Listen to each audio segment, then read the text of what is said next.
I know I'm muted. I got it. I said, bring the jury. My Keurig was brewing coffee, and my Keurig was still doing a gurgling sound, and I muted it. So, got my coffee. Are we ready for trial? Opening statements and what I said before I unmuted. Bring the jury. All rise. Court now in session. I'm ready. I even did the makeup. Does anybody notice anything different about my camera quality? Let's see. I don't know. I think it's super sharp on my end. The color is better. I have to get Braxton, my man.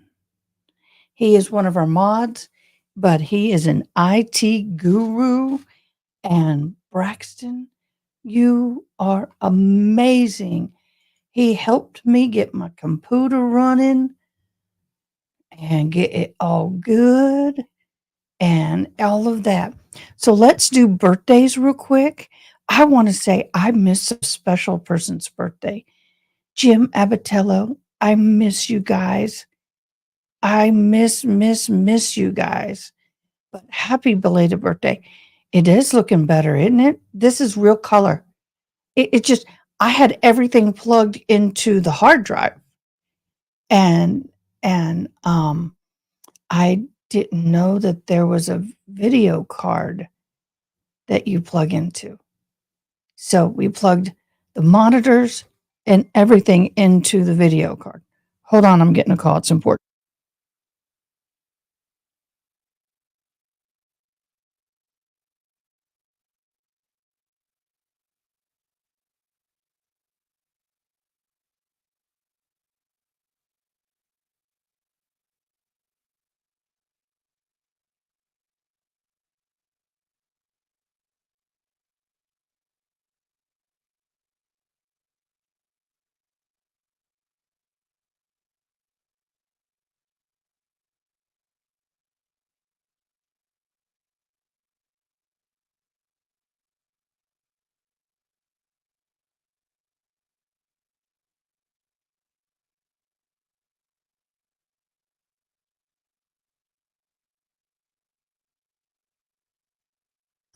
That was the city of Kerrville calling to let me know there was rocks blocking the sidewalk. It was my neighbor, not me. I have a rock border around my yard, and my neighbor had the very same thing because we both had someone do our house. I mean, anyway, that neighbor moved, somebody bought his house. They've lived there for about a year and a half now, and they're removing some of the rocks and stuff. And he left a bunch of stuff on the sidewalk, and they thought it was me. And I'm all like, not I, said the putty cat. I know better than to block that sidewalk. This city is like on it if you block sidewalk. So I'm back to the camera. So we're running everything through, we just reconfigured. So he is awesome. He's an awesome dude. Okay. Now let's do birthdays. I knew that was a city phone number. I'm like, I paid my electric bill. Why are they calling me? So let's do happy birthdays. Birthday to you. Happy birthday to you. Happy birthday. Happy birthday. Happy birthday to you. Happy birthday again, Jim Abatello. I didn't mean to miss you, but I did. Love and blessings. Nancy, oh my gosh, have a great day. Juanita, happy birthday. Sharon, oh, happy birthday. And y'all go and raise money. She's asking donations for the SPCA in East Texas. Happy birthday, Amy. Happy birthday to you. Happy birthday, Mike and Mandy and Kathy, Katie and Mindy. Happy birthday. Sarah, happy blessed birthday. John, Chosen, Michelle, Diane, Jennifer, Nix, Jennifer Lynn, Charlene, Ashley, Carrie, Melody, and Chris. happy birthday to all of you. May it be a blessed one. And have a great week, y'all. Oh my gosh, happy birthday. We're really glad you came. Hey, happy birthday from the uh well, I don't want to say Shoney's because that's the place I used to sing it. I was gonna say Shoney's gang. Oh, the camera is looking better. I'm very happy. I have a nice camera, but sometimes if you don't plug it in the right place, you're on the computer, you're not going to get the best of quality out of it. So go figure. I got that done. Okay, let's talk briefly about this case. We have the state of New Mexico, and they are charging Alec Baldwin with second degree MS, human not alive. There's some words I can't say now. Oh my God, Jules. Oh my God, Jules. Oh, y'all, Jules has had COVID and UTI, and she has been really sick. Oh, Jules, welcome back. I know you're not feeling all that great yet, but welcome. For those of you who are new, we got some changes. First of all, we are now monetized. I won't run this forever, guys, just for the first week because a lot of people don't know they can do super chats now. Yay. And we are working on our membership levels. We've got 4. Oh gosh, no, I hope not, Jules. God, I hope not, Jules. Go see the doctor. Don't put it off. Or call your buddy. Okay, so our 4 levels are going to be alternate juror, judge, and Supreme Court judge. Those are going to be our 4 tiers.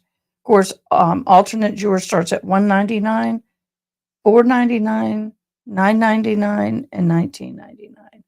Jules, you were a huge part of that, and I can't thank you enough. The other thing is we have an ASL interpreter, and she will come on whenever she's ready, but we are blessed to have Miss Diane interpreting in ASL, and she is absolutely fabulous. She's volunteering her time. So we have a buy me cup of coffee. I think that's what it's called. Set up buy me coffee. Set up so this lovely lady can get some little lovin'. I get my cup of coffee from my sponsor, and my sponsor is really good about keeping me filled, but she is awesome. And while I'm speaking of our sponsor, I am going to, we're going to have a little word from my sponsor, but I want to say I don't drink coffee usually without creamer, and I ran out. And usually the reason why is because it is way too bitter. It's like, ugh. But I can drink her coffee without creamer, y'all. It is so good. So, a word from our sponsors. Hey, y'all. I am so excited we have our very first sponsor, and I'm wearing this hat to honor them. Who is it? Well, it's coffee, my favorite thing. This coffee is from Hitchman Homestead Coffee. This is the Shooter Shack Coffee Pioneer Nicaraguan Roast. This coffee is so delicious, y'all. It is so smooth. It does not leave a chemical taste on the back of the tongue. It's not overly bitter. And I have to tell you, it is my favorite. And I am now getting rid of all my other coffee. I kid you not. They have a monthly subscription available. You get 4 12-ounce bag a month, either whole beaned or ground. And then you can also get a Keurig option as well. The other thing they have is wonderful gift boxes that you can send to your loved ones. So you want to support a fabulous home business and people here in the Hill Country, go to hitchmanhomestead.com and let them know I sent you, and grab yourself some of the best tasting coffee we have here in Texas Hill Country. And that I have right here, y'all. It is so good. Yes, and this is so true for me. Coffee and Jesus served here daily. I see the interpreter's head going, uh-huh. Whenever you're ready, Miss Diane, just let me know. We This case stems from the case and is connected with the Hannah Gutierrez retrial, where she was found guilty. And so that is still in the works. It is said that Hannah Gutierrez Reed will testify in this against Alec Baldwin. But before we dive all the way into this case, as many of you know, they had the Canton Town meeting yesterday, or Canton, we call them town meetings, select meeting as they call it. And in that meeting, they said, first of all, Mr. Albert, gave a statement of apology, Chris Albert, for his behavior. I was none too impressed at all. It to me felt very, very ordered and have to do. It was not heartfelt to me. Some people clapped in the meeting, but I think that's, truth be told, that's all they needed. Hold on.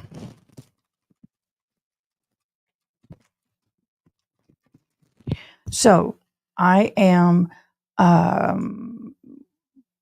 not surprised at that, but we're going to talk Kevin Alberts, who has been placed on administrative paid leave at this moment, and Proctor has been put on administrative leave without pay at this moment. Now, the interesting thing is that some people are kind of upset about some of this, so let me share a little bit. First of all, there is a union, and the union has to fight for the people it represents, i.e., Proctor and Kevin Alberts. We got a little movement on camera. Better hurry up. So anyway, they have to fight for that. That is what they're supposed to do, whether the police officers were right or wrong in their behavior. Second of all, the first step in the investigation is with paid. Then if it goes further, it's without paid, then probably termination. That's probably what's going to happen to Proctor.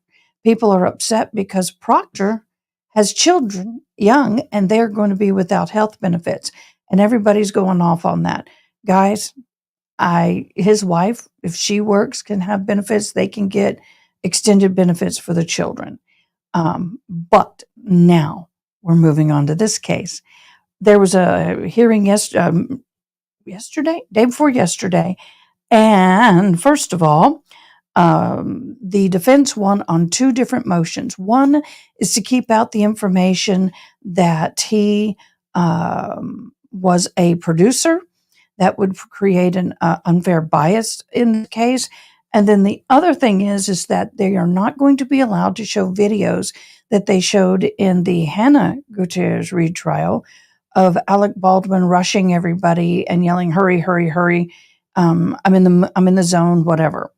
So, and then let's now welcome our fabulous interpreter, Miss Diane. Good morning.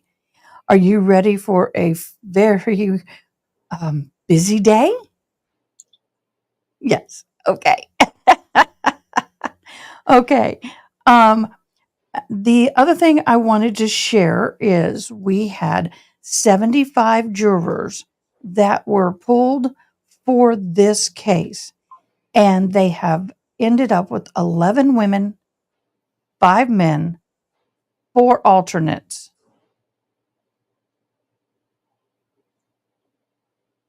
Well, you know what? That's interesting. But they can do that. It's a public court. If she's not going to be testifying, she can do that. And also, Morrissey, interesting news. I don't know how to spell it, but she is the attorney general, I believe, or district attorney, not attorney general, the district attorney. And she fired the person who drew up the indictment charges paperwork on Alec Baldwin because they did it wrong and they had to recharge him. That's part of the things that people didn't know. Proctor brought this in on himself. Lizzie said this supports her man. I guess she's going to have to get a job and get insurance for the kids. That's their responsibility. The baby was in the car, but they didn't bring it into the courtroom. The nanny took the baby. Yes, they cannot have an infant in the courtroom or a baby, but they do have a separate room set aside for the prosecution, another room set aside for the defense, and so they can be in there. Yep. She's a special, yes, Morrissey is a special prosecutor. This is going to be a very interesting case. Let me get the screen share ready. I forgot to do that. We got to have that one up. That's very important. Okay. Also, my camera is. We don't know. I don't know the exact schedule of court yet. We'll find out.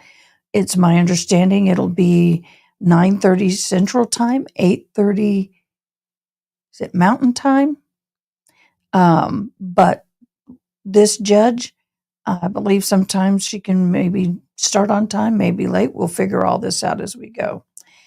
And then we do have a morning recess, a lunch, an afternoon recess, and an end of day. So we will see how that goes. I believe the sound in this courtroom is better than the other one we had.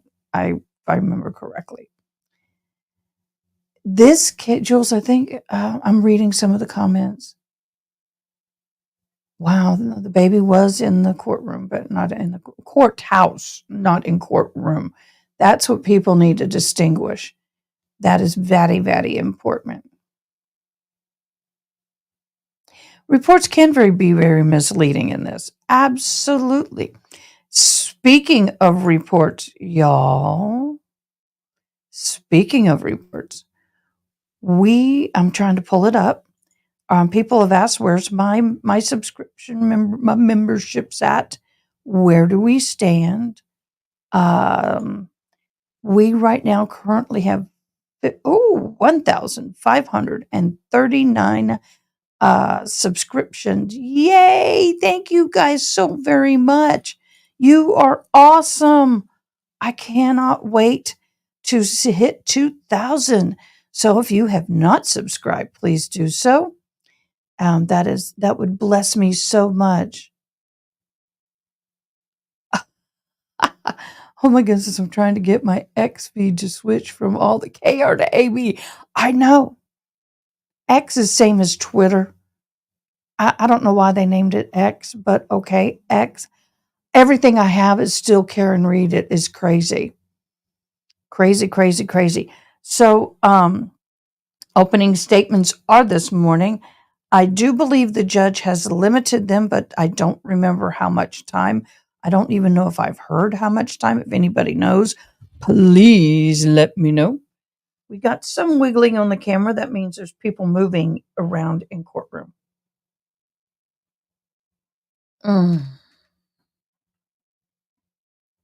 First cup of coffee is always the best. The first taste of coffee is always the best. So, what are y'all's humble opinion on Kevin Albert being placed on administrative leave?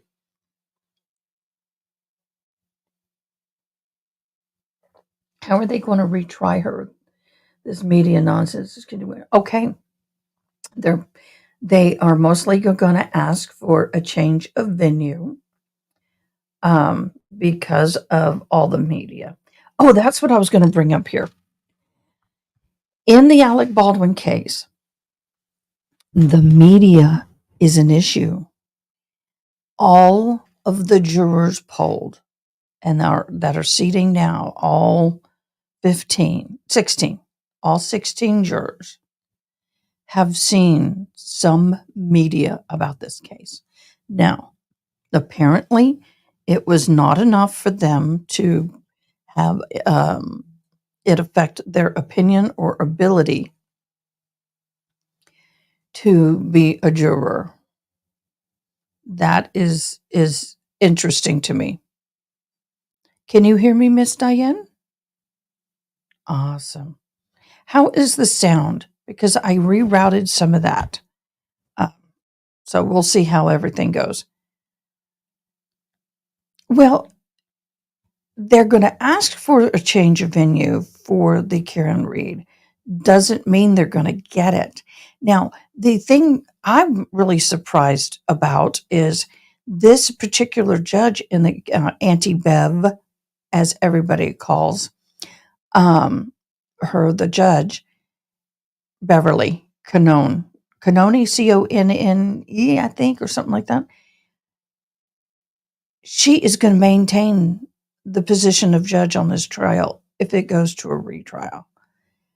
She was supposed to step out of criminal and go into civil trials after this case.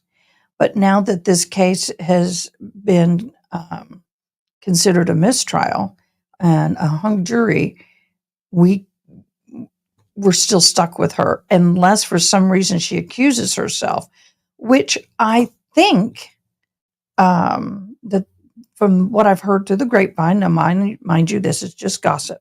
This is not sacrosanct. This is not the gospel truth. I think that from what I've heard, the defense is going to ask for her to be removed. Okay, Alec Baldwin is now entering the courtroom. Okay, let me get sound up if there is sound. Why am I having a... Okay, they do not have sound yet. There's his wife. He's got a Starbucks. Not sponsored. I am not sponsored. He's not sponsored. Phone access is highly restricted right now. There's no photos to be taken in the courthouse at all, and no phone can be out in the courtroom itself. Nervous, anxious, yes. I've been in this position. It is, as a wife, it is absolutely just what I call nails on the chalkboard nerves. So once case gets going and things settle in, it'll be easier. But the first 30 minutes walking in is very, very difficult. And then being a high profile that he is, it only makes it more difficult.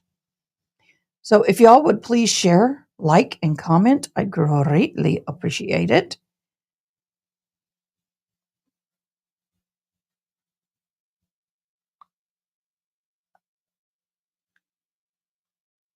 So I just signed a little something to my interpreter. Please understand, not being rude.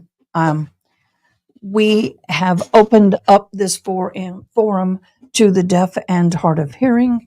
I think we're the only ones doing that at this time. And so I may have to sign something to her. Please don't take it personal. It's just an easier way than for me to sit here and type it in a private chat and for her to take her eyes and ears off of what's happening and type back. So don't be offended.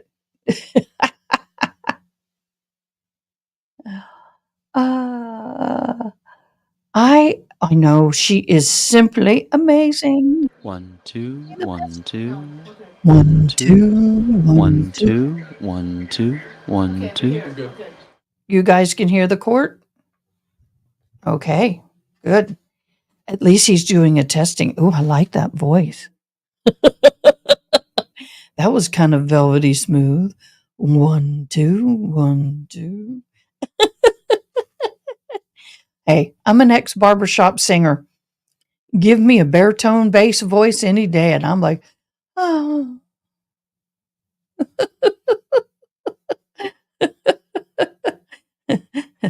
just have a real smooth voice. I'm happy. It doesn't take much. Yes, they are testing the audio, so that means we are close to court. Grab your pens and notepads and get ready. Get a cup of coffee, get your breakfast, which I didn't eat this morning. Did you take your... Do I have enough? Oh, ooh, Ooh, I got to get more treats for you when I get up. Under yours, please. I have my service dog underneath. Okay, so just FYI, we're going to try and keep the pop-ups to a minimum because they block the interpret. Let me try and fix this. Hold on. While we have a moment, though, I'm going to try and change things around a little bit, okay? Because our interpreter is getting cut off. How do I want to do this with the comments? I don't want to make her too small. Yeah, I can't do that. I think what I'm going to do is move her up on top and put me down below and do it this way because I don't want our interpreter cut off. She is more important than I am at this point. She needs to be seen. Okay. How does that look? I'm going to pop up in a comment. Yeah, she needs to be seen, not me. If a comment hops in. Actually, I take that back. Let's try this. I'm going to put her up there, move me up here, and save.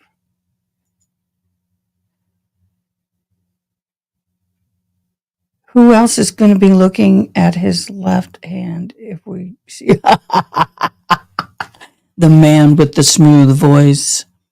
Okay, I'm going to go on my feed and look at this and get the monitor. I got to get all my stuff up and going. Ring. I'm going to get this. I want to make sure that this is looking good with our. Yes, that does look good. Okay. Oh, is it good? Come on now, y'all. There's a lot of men who don't wear wedding rings, FYI.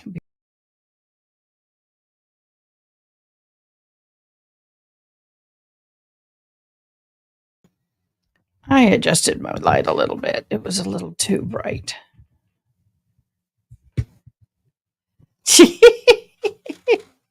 Yes, is he going to be our wake-up call in the morning? Testing 1, 2. Hey, I forgot, y'all. I should have recorded his voice. I wonder if I could because... Here's my voice changer. Testing 1, 2. Not as nice. Not as nice as him. Oh, that was smooth. Real smooth.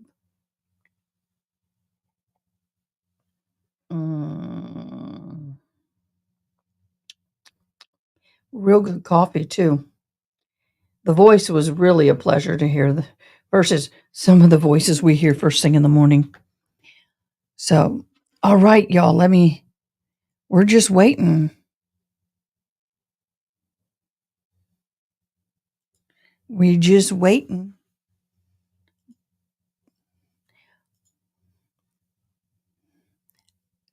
So once court starts, we'll stop the banners. But yeah, Court TV has gotten on the ball, y'all. Actually, that's one thing I wanted to say.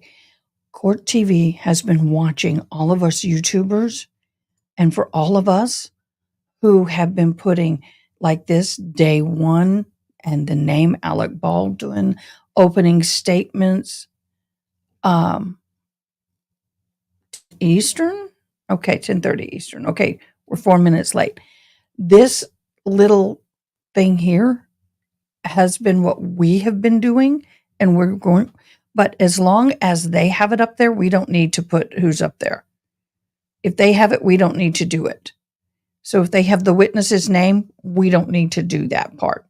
We just pin it in our YouTube. So I saw an interview and somebody said that they've learned a lot from the YouTubers about what the viewers want. So they too have changed. They've put their logo up in the right-hand corner And then they started putting the information on the screen, which helps us. Oh my gosh, I don't have to do all that work, and neither do my fabulous mods. By the way, my mods with me today are Miss Kevin and Miss Andrielle. Thank you for joining. Miss Jules is watching in the background. Y'all pray for her. She told me it was okay to share. She's not been feeling that good, but she is recovering. I hope Miss Toxic Orchid is in the background. Leah Wells, thank you so much for joining. I'm just kind of really thankful for everybody that's been joining. This case is a very popular case. There's going to be a lot of people watching, a lot of different YouTubers, and that's fine. But we have the interpreter. Ah. So come on. Uh-oh, my mouse stopped working. There it is. So, Alec Baldwin only look. Oh, that was something else. I made my little notes. Someone just came in the door. I'll be right back. And if court starts, just start. I'll be right back.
Sorry about that, guys.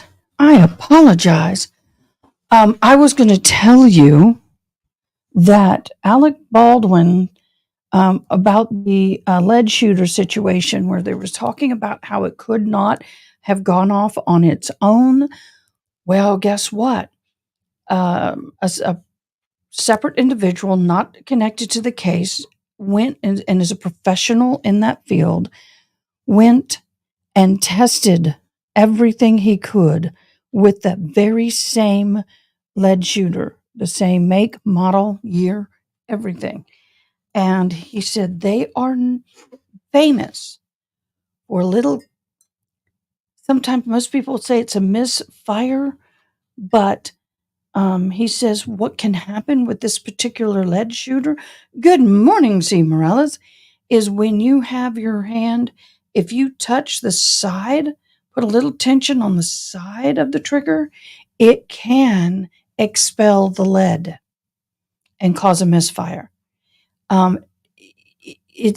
Just pulling back the trigger by itself won't do it, but any kind of tapping or any pressure on the side of the trigger, not pulling, but just pushing against it, sometimes can cause a misfire. Lay down.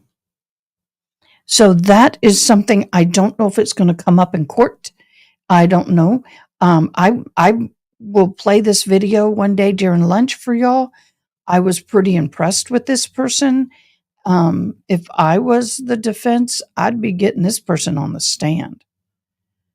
Welcome today. I appreciate everybody. Remember, the first Rust trial was like this, late every day, come back from, oh man, this is not going to be fun.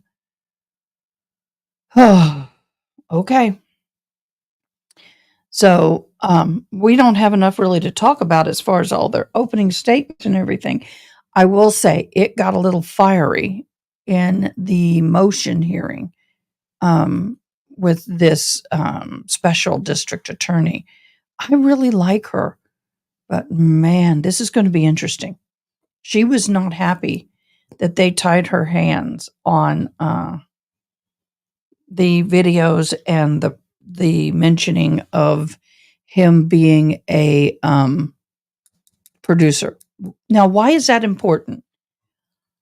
They're claiming that the producers are ultimately responsible for everything that happens on set. He did sign a contract. He was a producer on set. However, he was a producer with creative rights. I know some people are saying, well, but he signed the same contract. He did. He did sign the same contract. But that said, I need to pop this down for a second. I'm trying to resize. Trying to get this a little bit bigger and more centralized. There we go. I'm zooming in. You'll see a slight difference in layout. I'm trying to narrow it in so we can get a better image. So the prosecutor was really, really high. Zach, good morning. Let the chaos commence. You're here. All right, bring it. We're waiting. Hurry up and wait, just like military. Hurry up and wait. I got used to that as a military child, especially going to the doctor. They say to be there at 9:30. They don't see you till 12.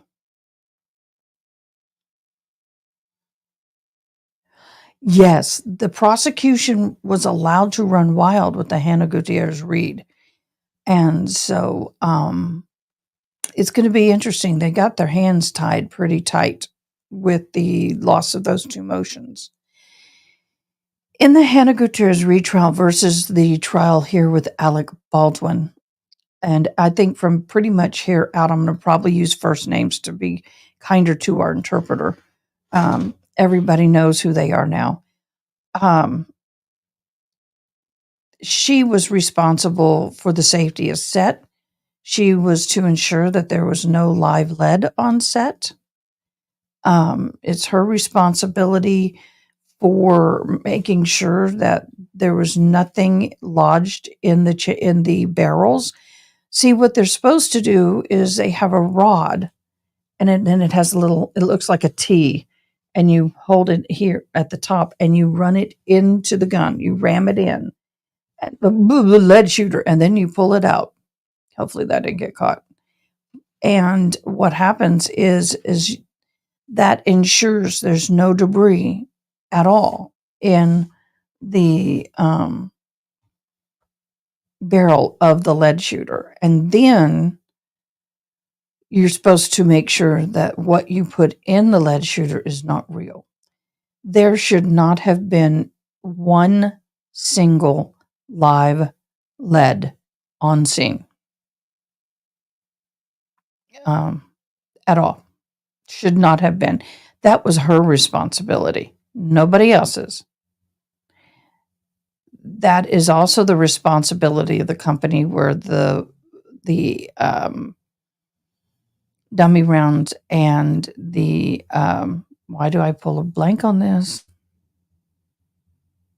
Anyway, none of those should have been on scene if it's a live round. So with that, I think that's one reason why they're withholding the situation with him being a producer, because a lot of people assume, and a lot of people have heard in her trial, producers have a burden of responsibility no matter what. And I guess they kind of do, but it's like being a general manager of a group or a store, and you have an assistant or you have an employee that has done something, and they're going to hold you responsible. Zach, thank you. Oh, Zach, thank you so much for the super chat. Yay! Thank you. You're so awesome. So, it is true. You hear producer and you think they're ultimately responsible for everything. When you hire somebody, that responsibility partially travels to them. That's why she was found guilty. However, you're still 12 years old. That's okay. I can handle that. So, anyway, the producers usually are the money backers, and they do have some say in what goes on, but he's an actor and a producer. And I think this is where the defense was coming from. He was in a role of an actor at that point. He was not in the role of producer. Those are two separate hats. While he's on scene, in costume, and acting, he's an actor. He was a producer with creative rights. That's the end of, that's the point. It doesn't matter if he put money into this film. It doesn't matter what's going on, other than if he was acting, he's an actor. When he's not in role and he's not in the middle of acting, he can put the producer hat on. That is how I think they saw this. And they won. They won that. Okay, we're in.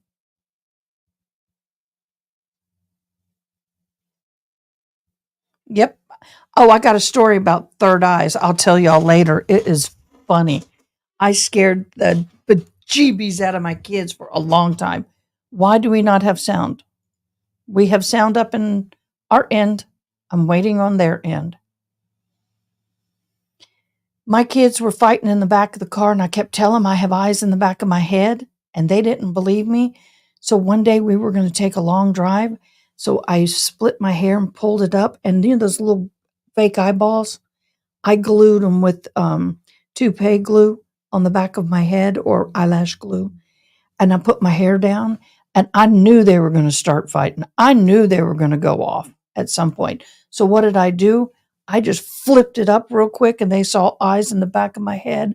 Scared the crap out of my kids.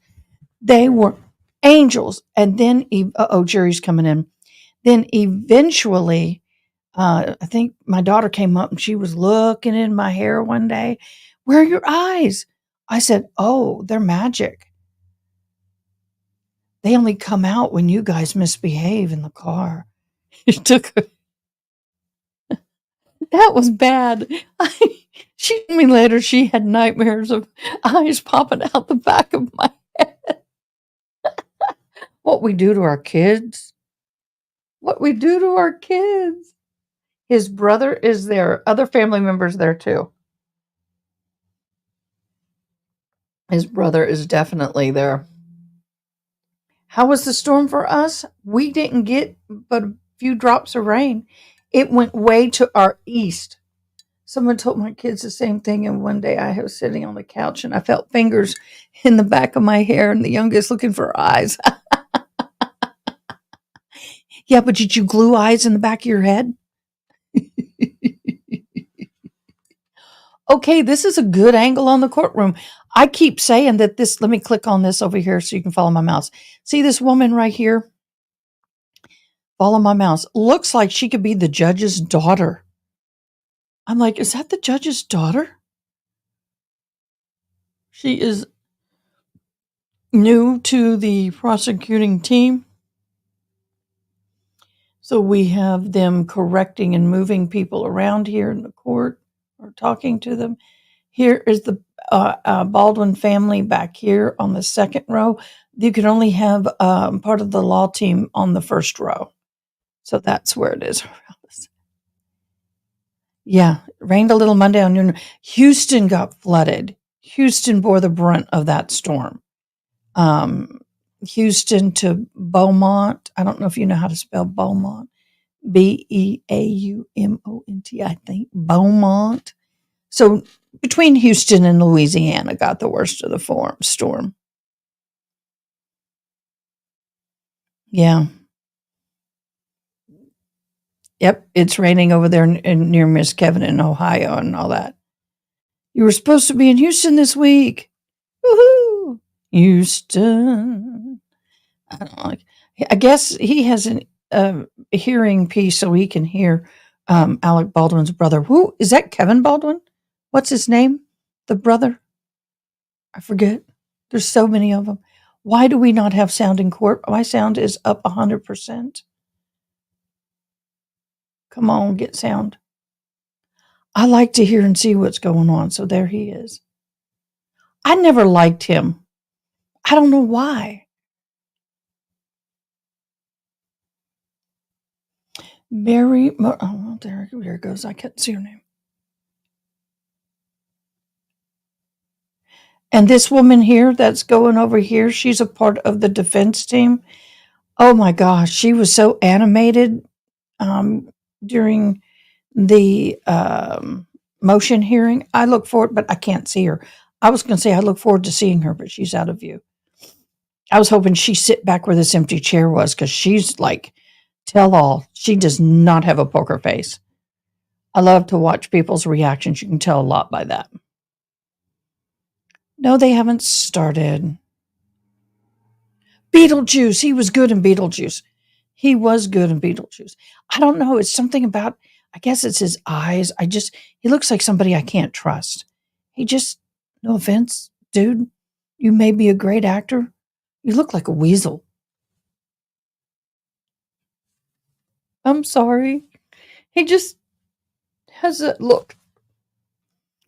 Yeah, but I can't remember all three brothers' names. I guess I could say, hey, Sirius. Oh, did you see what happened on Recovery Addict Live yesterday? RA's Live? Oh my gosh.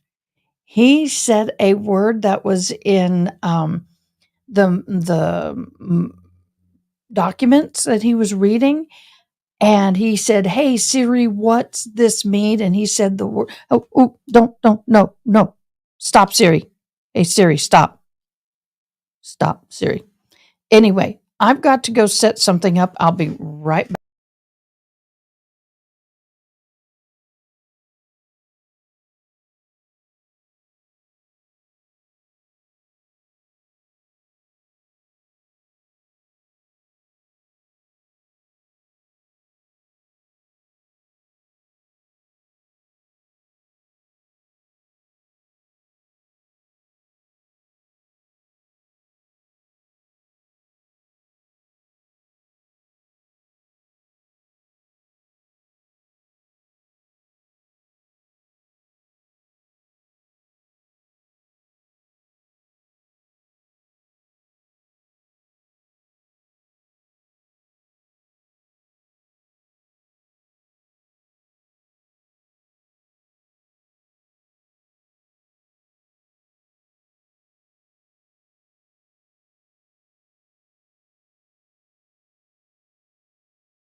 We are still waiting for court.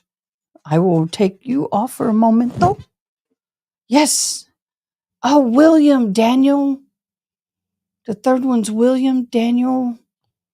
Stephen Daniel. William. So they're not all actors, are they? I don't think, are all of them actors? Don't know.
Okay, I'm back.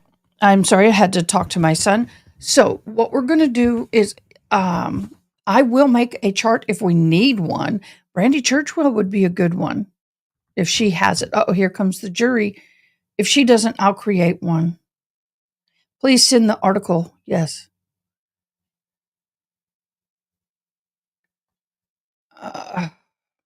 Boy, they are really slow to turn the mic on. I guess it's good. It's protecting everybody. Bring the jury. All right. See, I miss hearing that. Come on.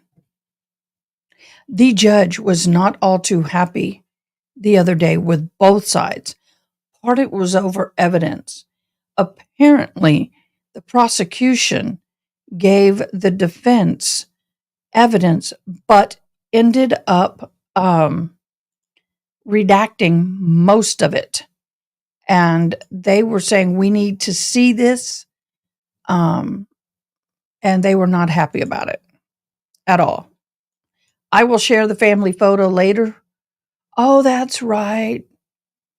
That's right, man. Boy, have they changed. I'll do a quick screen share with this. Hold on.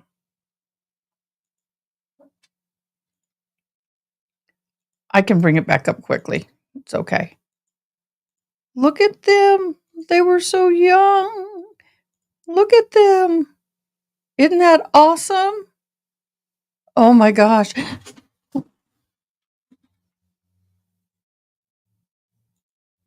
The kitten thought she could use my leg as a scratching post. Ooh, that hurt. The kitten is back to her healthy, normal self. Thanks somebody for asking. They were asking. The kitten had a virus and almost didn't survive it. And luckily, we were able to pull her through, but she was close to not being with us anymore. But she is getting very much back to normal now. I kind of like him better with the beard, personally. Why do we not have sound? Okay, let me refresh the page. I did. Do y'all not hear sound? The matter I'm calling is D101CR 2024-13, State of We New have Mexico sound. versus Alexander Ray Baldwin.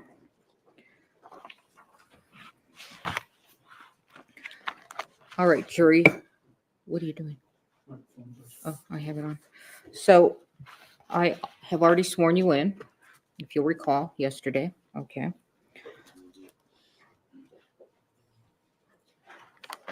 And now We can I'm get a going little to snippy. explain some trial procedure. First of all, I want you to know this trial is being filmed, but you are not being filmed, and you will not be filmed at all throughout within the courtroom, okay? All right. So I'm going to, this is a criminal case, as you know. I'm going to reread the grand jury indictment. It's very formal, so we'll go with that. Count 1, involuntary manslaughter, negligent use of a firearm, in that on or about October 21, 2021, in Santa Fe County, New Mexico, state of New Mexico, at Bonanza Creek Ranch, located at 545 Bonanza Creek Road, Santa Fe NM 87508. The above named defendant did cause the death of Helena Hutchins in the commission of negligent use of a firearm. Count 1 in the alternative, involuntary manslaughter, without due caution or circumspection, in that on or about October 21, 2021, in Santa Fe County, state of New Mexico, at Bonanza Creek Ranch, located at 545 Bonanza Creek Road, Santa Fe, New Mexico, 87507. The above named defendant did cause the death of Helena Hutchins by an act committed with the total disregard or indifference for the safety of others, and the act was such that an ordinary person would anticipate that death might occur under the circumstances. Again, Mr. Baldwin is presumed innocent. The burden is always on the state to prove guilt beyond a reasonable doubt. What I say now is the introduction of the case and the instructions.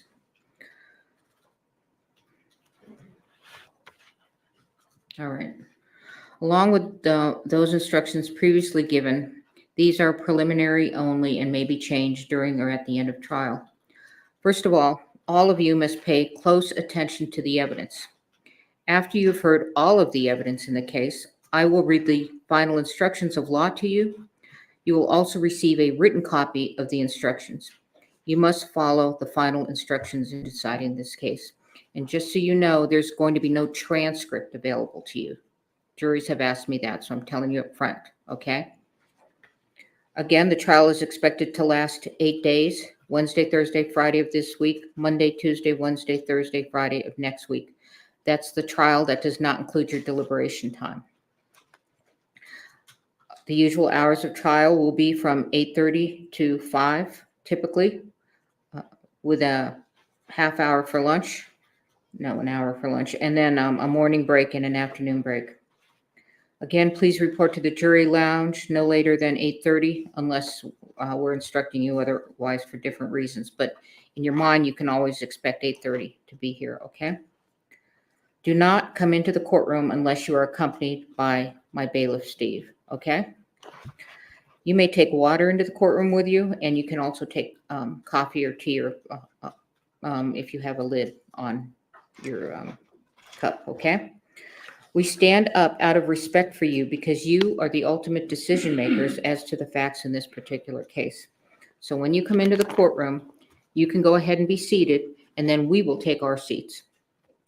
And again, it's important to hear. So please raise your hand at any time you can't hear. Don't be self-conscious about it. Don't wait until a couple of questions have been asked. You've got to, if you can't hear, you've got to shoot that hand up right away, okay? All right, this is a public proceeding, so people may go in and out.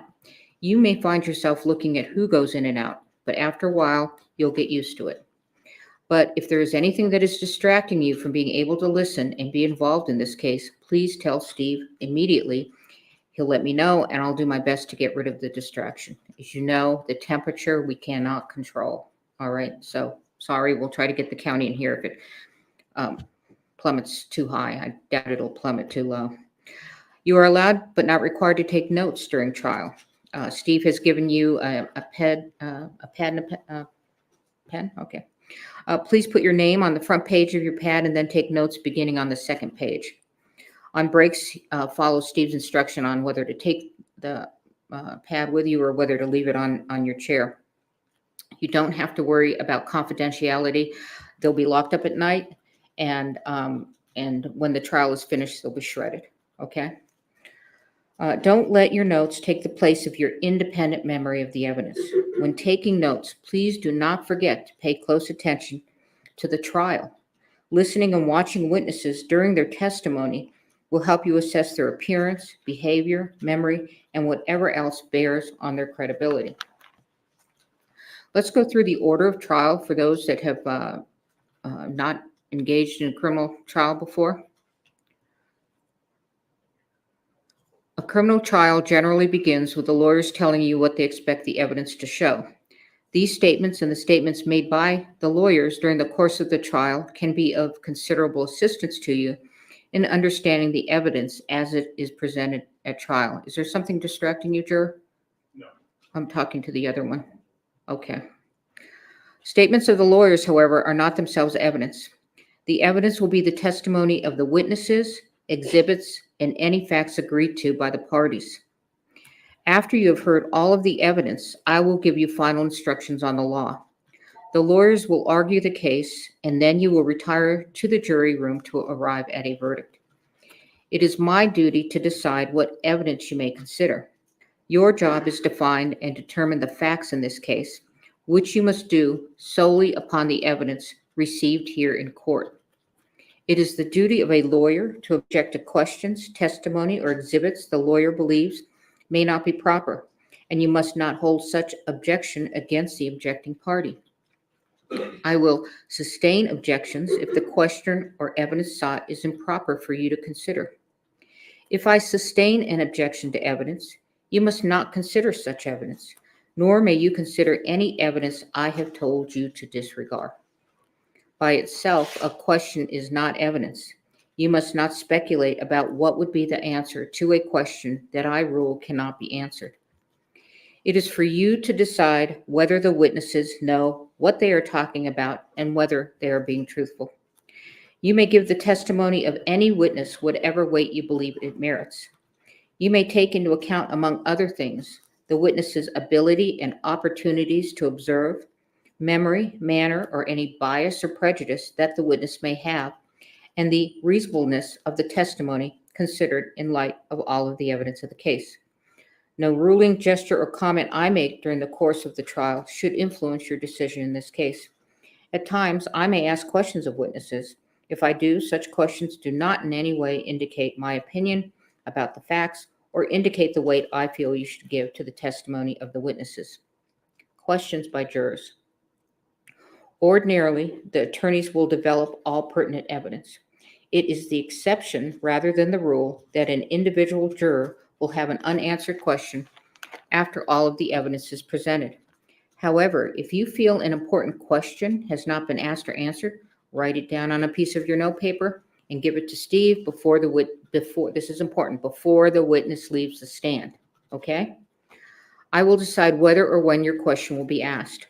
Rules of evidence or other considerations apply to questions you submit and may prevent the question from being asked. If the question is not asked, please do not give it any further consideration. Do not discuss it with the other jurors, and please do not hold it against either side that you did not get an answer. Conduct of jurors. Again, very important. You must decide the case solely upon the evidence received here in court. You must not consider anything you may have read or heard about the case outside the courtroom. During the trial and your deliberations, you must avoid news accounts of the trial, whether they be on radio, television, the internet, or in a newspaper or other written publication. You must not visit the scene of the incident on your own. You cannot make experiments with reference to the case, and in this day and age, you cannot Google or research any of the subject matter of this case. Until you retire to deliberate the case, you must not discuss this case or the evidence with anyone, including each other. Very important, as I said yesterday, when you go in that room, you don't talk about the case. You wait until you are a jury that is deliberating, okay? If an exhibit is admitted in evidence, you should examine it yourself and not talk about it with other jurors until you retire to deliberate. It is important that you keep an open mind and not decide any part of the case until the entire case has been completed and submitted to you. Your special responsibility as jurors demands that throughout this trial, you exercise your judgment impartially and without regard to any sympathy bias, or prejudice. To minimize the risk of accidentally overhearing something that is not evidence in this case, please continue to wear your juror's badges while in and around the courthouse. If someone happens to discuss the case in your presence, report that fact immediately to Steve. Although it is natural to visit with people you meet, please do not talk with any of the attorneys, parties, witnesses, or spectators, either in or out of the courtroom. If you meet in the hallways or elevators, there's nothing wrong with saying a good morning or a good afternoon, but your conversation should end there. If the attorneys, parties, and witnesses do not greet you outside of court or avoid riding in the same elevator with you, they are not being rude. They are just carefully observing this rule. All right, so we're going to begin the case. The case starts with opening statements. The state begins first because they have the burden of proof, and then the defendant. All right, go ahead, counsel. Judge, just one quick housekeeping matter while Ms. Johnson's getting set up. All right.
Thank you. Good morning.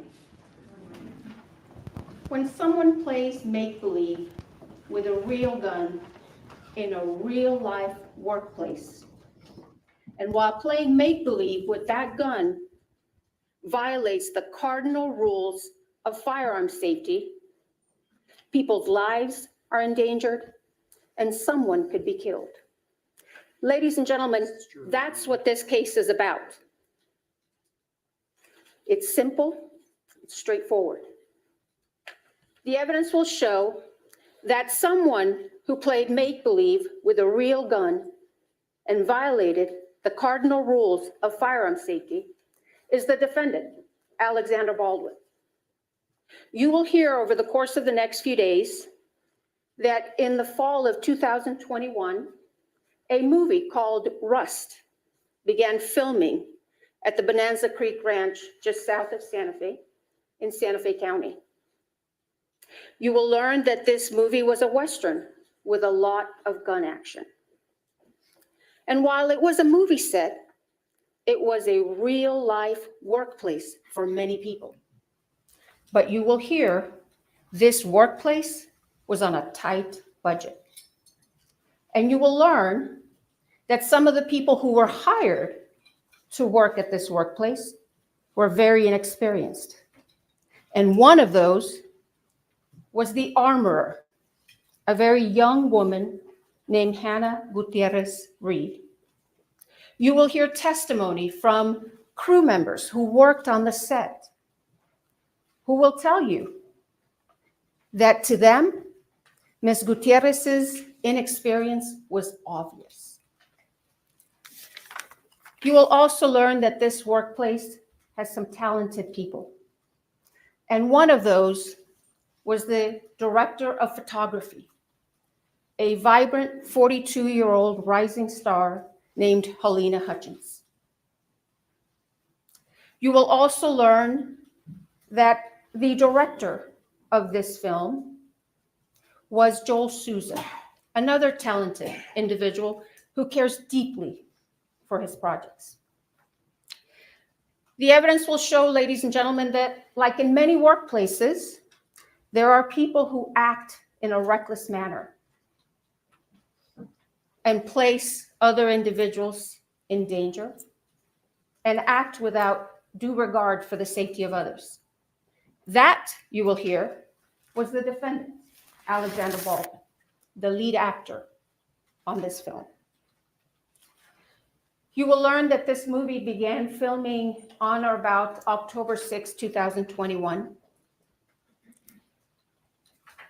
But the defendant did not arrive on set to begin working until about October 13.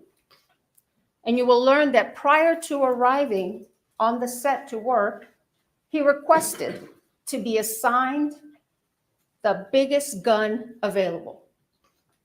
So he was assigned this revolver, a replica of an 1873 single-action revolver manufactured by Pieta Firearms in Italy. You will hear from Alessandro Pieta, who will tell you he manufactured this gun. And he will tell you he manufactured it in 2015. And he will explain the quality control measures that Pieta Firearms follows in order to ensure that firearms that are manufactured by Pieta Firearms don't have any problems or issues. Mr. Pieta will tell you that this firearm he himself manufactured, and that when Pieta sent it to EMF, which is the company that distributes firearms for Pieta Firearms in the United States, this gun was in perfect working condition. You will hear from Justin Neal, who is a representative of EMF, a company out of California that has historically been known to provide firearms to the movie industry. Mr. Neal will tell you that when EMF received this firearm in 2017, it was in perfect working order. And in fact, when EMF had this firearm, it was subjected to numerous quality control inspections because it was used as a show gun at gun shows. The evidence will show that in September of 2021, an individual by the name of Seth Kenny was contacted by the folks with Russ Production. They asked Mr. Kenny if he would be able to provide some firearms for the filming, for use during the filming of Rust. You will learn that Mr. Kenny owns PDQ Firearm and Prop. It's a duly licensed firearms dealership. Mr. Kenny then contacted EMF and ordered several single-action replica revolvers. And in September, or on September 29, 2021, Mr. Kenny purchased this gun. And you will hear that Mr. Kenny received it from EMF, and it was in perfect working order. The only thing that Mr. Kenny did to this gun was to insert the firing pin, because since it was a show gun, it didn't have a firing pin. But you'll learn that that's a very easy step. All he had to do was just insert the pin, and that's it. And then Mr. Kenny had the firearms, this one and some other firearms, transferred to the set of Rust at the Bonanza Creek Ranch. And on October 13th, 2021, the defendant was supposed to have a training session with this gun and this young armorer. But you will see that during this training session, the defendant had somebody or a couple of people filming him while he's running around shooting this gun. You will learn, ladies and gentlemen, or you'll hear during this trial the use of the words prop gun. And you'll learn a prop gun is this real gun. It's not a toy. It's not made of rubber. It's a real gun. You will also see evidence, ladies and gentlemen, that during the days before that fateful October 21st day, the defendant handled this firearm multiple occasions. You will see video footage of the defendant firing this firearm, working perfectly fine. But you'll see evidence, ladies and gentlemen, that each time the defendant handled this firearm, he did not do a safety check with that inexperienced armorer.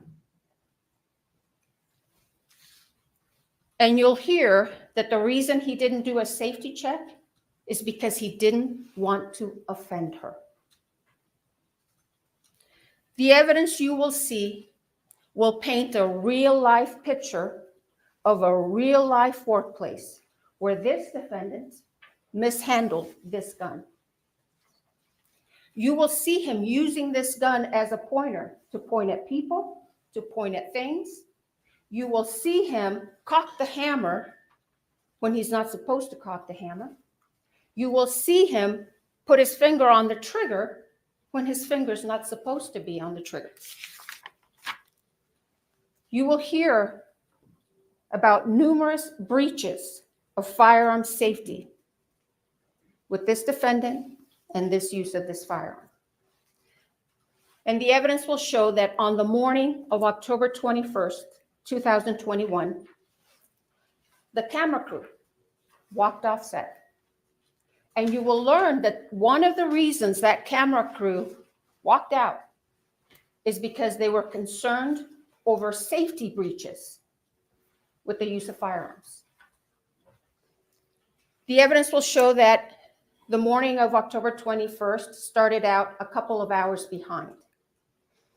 They filmed some scenes at this church on the Bonanza Creek Ranch.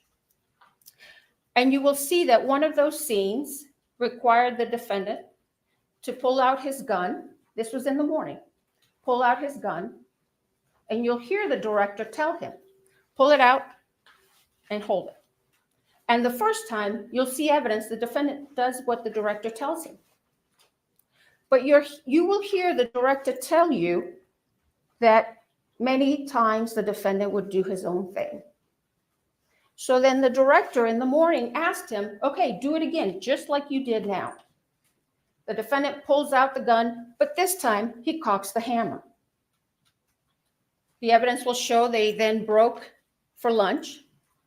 And around 1:30 or so, they came back to this church to do what's called a blocking. The evidence will show that Ms. Hutchins wanted to do a blocking for an insert. And you will learn what a blocking is, just working out the details of the moves of the actor. It wasn't even a rehearsal. You will hear from one of the witnesses who walked into the church and saw the defendant kind of playing with his gun. And then you will see evidence or hear evidence that Ms. Hutchins and Mr. Souza were talking to the defendant about doing this insert. And the insert was just supposed to be from here to here. And it was supposed to be of the defendant just slowly taking his gun out of his holster, and just holding it at an angle. The evidence will show that someone asked the armorer to bring the defendant's gun to him. And she did. She brought it into the church, showed it to David Halls, who you will learn was the first assistant director. The gun was empty. Ms. Gutierrez then handed the gun to the defendant. But then you will hear that Ms. Gutierrez was given the gun back, and she took it and loaded it with dummy rounds. And what you will learn is that dummy rounds are inert rounds. They look like real rounds, but they are very easy to tell that they are not because they'll rattle. Ms. Gutierrez then went back to the church, showed the revolver to the first assistant director very fast. They only checked about 3 rounds, very quick. And they missed 1 round. You will learn that one of the rounds in that revolver was a real round. And the evidence will show that Ms. Gutierrez then handed the gun to the defendant. And what you will learn is that once again, the defendant failed to do a gun check or a safety check with this armor. So he takes the firearm, puts it in his holster. Then Ms. Hutchins and Mr. Souza were doing this blocking. And the evidence will show, ladies and gentlemen, that the defendant, again, did his own thing. You will hear from an individual by the name of Kent Jorgensen. Mr. Jorgensen will tell you that he's been involved in drafting and revising movie set safety rules. You will learn that these movie set safety rules require actors like the defendant to treat every firearm as though it's loaded, to never point a firearm at another person, and to never put your finger on the trigger unless you're prepared to shoot or to destroy whatever's in front of you. The evidence will show that on October 21st, 2021, after that lunch break, the defendant once again violated those set safety rules. And during this blocking, the director had instructed him to just slowly take out that gun and just hold it at an angle. But you will see that the defendant takes it out quickly the first time, points it. And you will hear witness testimony who will tell you the first time he does it, his finger is on or around the trigger. He does it again, takes it out very fast, points it. And once again, you will hear testimony that his finger was on or around the trigger. And the evidence will show that that third and fatal time, he takes it out once again, fast, hammer's cocked, he cocks the hammer, points it straight at Ms. Hutchins, and fires that gun, sending that live bullet right into Ms. Hutchins' body.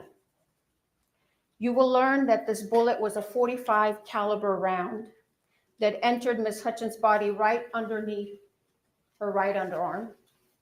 It perforated her right lung.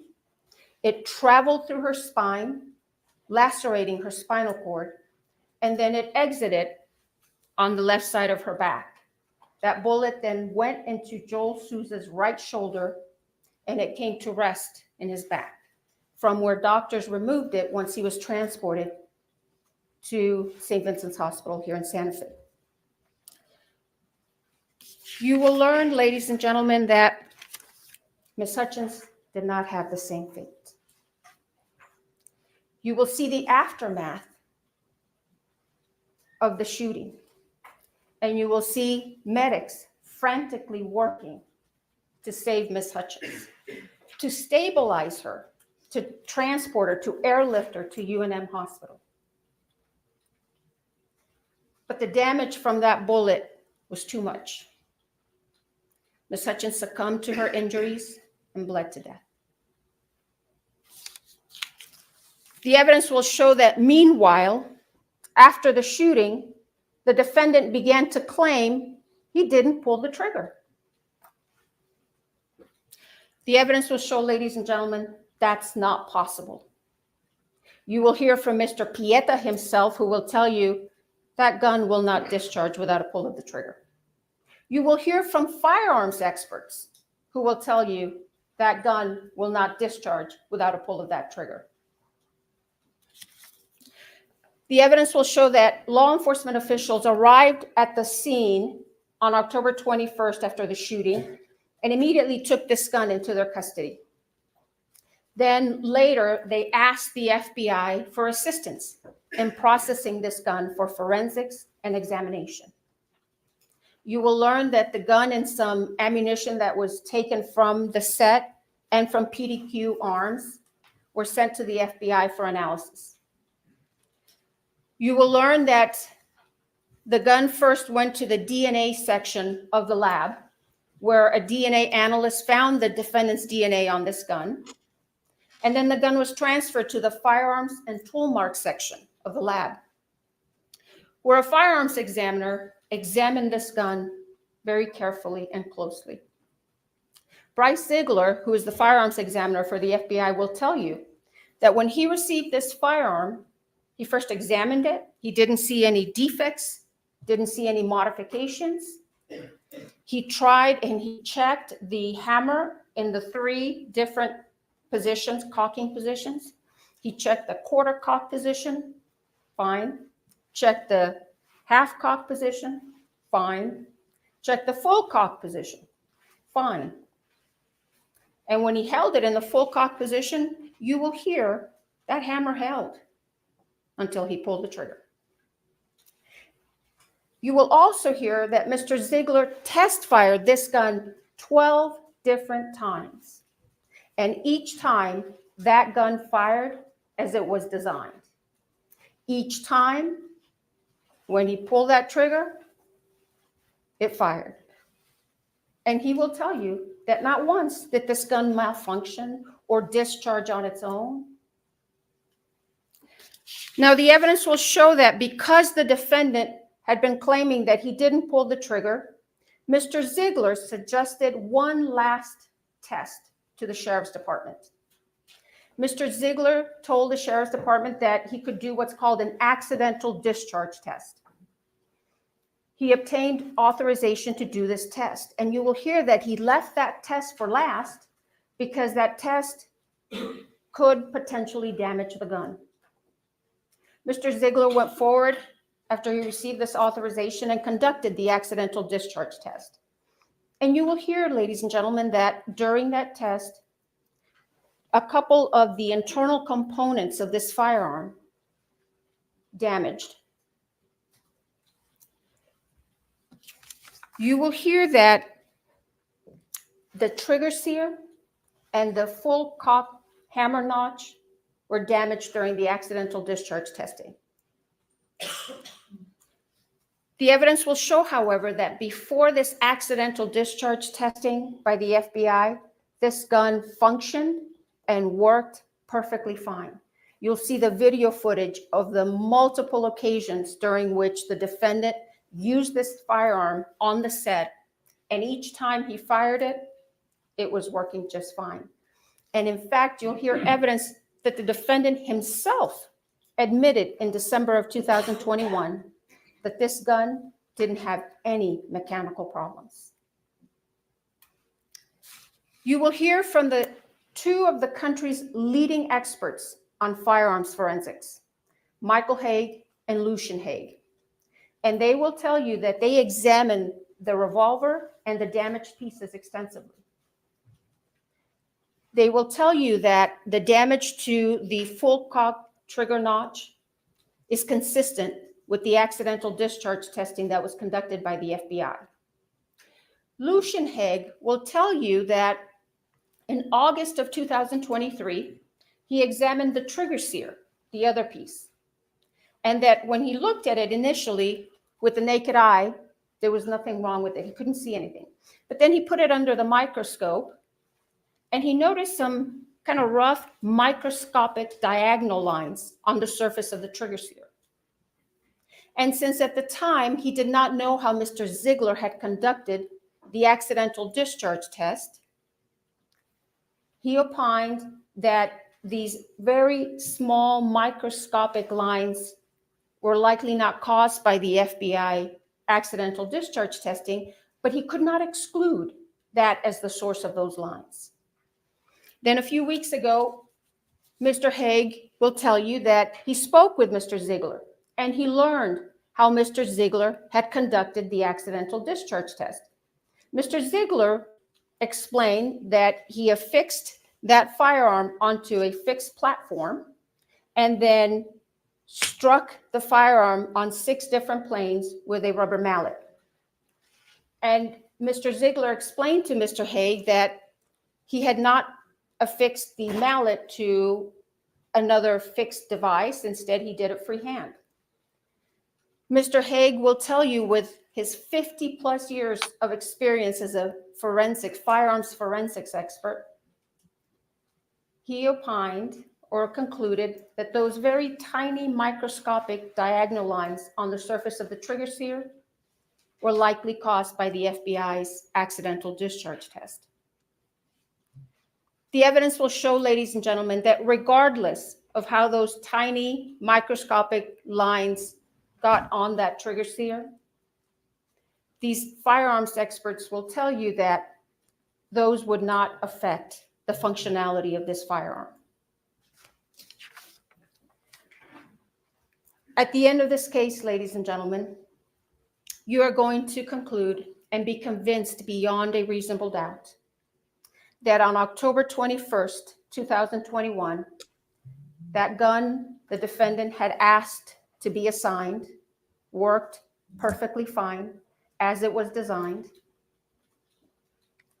and that the fatal and one of the main problems that afternoon of October 21st was that the defendant didn't do a gun safety check with that inexperienced armorer. He pointed the gun at another human being, cocked the hammer, and pulled that trigger in reckless disregard for Ms. Hutchins' safety. And you will be convinced that the only true and just verdict in this case, so that true justice can be served, is a verdict of guilty to involuntary manslaughter. Thank you. Mr. Spiro?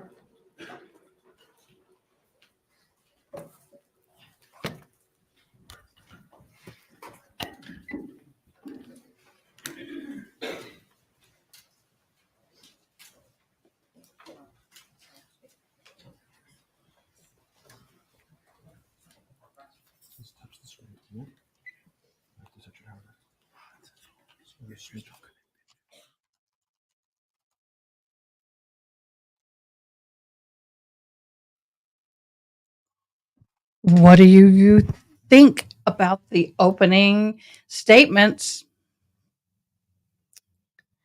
from the prosecutor? I thought she did a good job. Very clear, Thank you. easy to follow. Good morning. This was an unspeakable tragedy, but Alec Baldwin committed no crime. He was an actor acting, playing the role of Harlan Rust. An actor playing a character can act in ways that are lethal, that just aren't lethal on a movie set.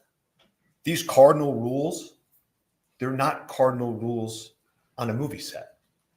And I don't have to tell you much more about this because you've all seen gunfights in movies. And the reason that can happen is because safety is ensured before the actor. On this movie set, there were people responsible for ensuring the safety of the set and the firearm. Those people failed in their duties, but Alec Baldwin committed no crime. The most critical issue in this case is how a real bullet got on a movie set. The evidence will show that real bullets are never supposed to be on movie sets. Movie sets use dummies and blanks. Movie sets use dummies, fake inert bullets that look like real bullets, they don't go bang, for when you want a close-up of the gun. You can't tell them apart from live bullets by looking at them, which is why live bullets can be nowhere near a movie set. And if the director wants a shot of the gun going, bang, poof, there's blanks that they can use. And those blanks look nothing like real bullets. And they are used for those shooting scenes. And, they'll play these videos that they described of Alec's, firearm in the movie going bang, poof. And people are conditioned to seeing people firing weapons and thinking that's a dangerous act. That's a dangerous act. And they will play those videos and give you that image to try to tarnish him in your eyes. But that's not what happened here. On this set, there was a real bullet, something that should never be on a movie set, something which has nothing to do with making a movie. And you will hear no evidence, not one word, that Alec Baldwin had anything to do with that real bullet being brought onto that set. The second critical issue in this case is, why did a real bullet get loaded into a prop movie gun? It is undisputed that the bullet was loaded into the gun by the armorer, the person on set whose responsibility it was to ensure the gun was safe. And so picture that moment of the armorer placing a live bullet into that firearm. You hear the prosecutor say, he did this or he performed in a certain way. He picked out the biggest gun as his prop. It's to tarnish him in your eyes. You will hear no evidence whatsoever. No evidence that anything Mr. Baldwin did, that something he did in that moment, that horrible moment when she put that bullet in that gun, none of it had anything to do with Alec Baldwin. And finally, the first assistant director's job, the head of safety, Dave Halls, checks it before it goes to the actor. And he will tell you he made a tragic mistake. He failed to detect a live bullet. And Alec Baldwin had nothing to do with that either. So all this evidence that the prosecutor just outlined, all of it, has nothing to do with these critical issues. Nothing. Which leads us to this. The evidence will show that on a movie set, safety has to occur before the gun is placed in the actor's hands. In this case, this unique case on a movie set, the prop gun was placed in Mr. Baldwin's hands and cold gun was announced, meaning it had been checked and double checked by those responsible to ensure the gun was safe. It was just a prop. They all thought it was just a prop and could do no harm. The actor's job is to act, to rehearse, to choreograph his moves, to memorize his lines. He's Harlan Rust. He's an outlaw running for his life, who in the incident in question, he's pulling a 6-shooter to try to defend himself. That's why the gun has to be safe before it gets into the actor's hands. His mind is somewhere else, in the being of another, a century away, an outlaw. He must be able to take that weapon and use it as the person he's acting would. To wave it, to point it, to pull the trigger like actors do, in ways that would be lethal in the real world, but are not lethal on a movie set. And I'm going to show you that scene now before lunch. And if we could just play action.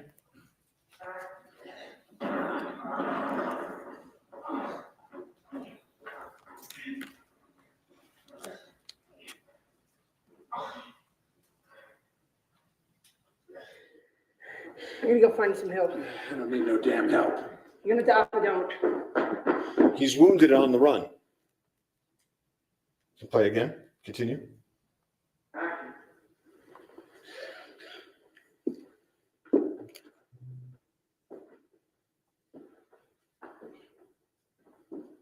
Harlan Rust. Need you stand up nice and slow, tossing your weapons you have. He's on the church pew, bleeding, his hand gripping the revolver. He would defend himself against the men in the movie. Play. One more. You good? Ready?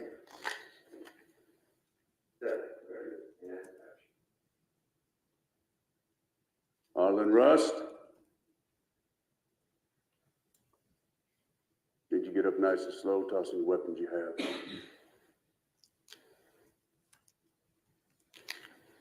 What help was I get right there? Joel, you want me to wait to give you that line till he lands, till camera lands? Yeah. Yep. 7 minutes, draw your gun and look up and point your gun, okay? Okay, which way? Camera right or left?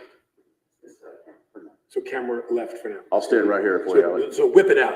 Yeah. Okay, well, let me get this all greased. Ready? Okay, ready? Okay, ready? Ready. And set. Ready, and action. Harlan Rust.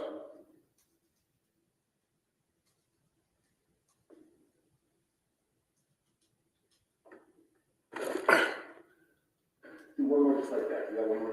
Yeah. Ready, ready? They want him to do it again. There's no danger. They want him to do it again. And set. Ready, and action. Harlan Rust.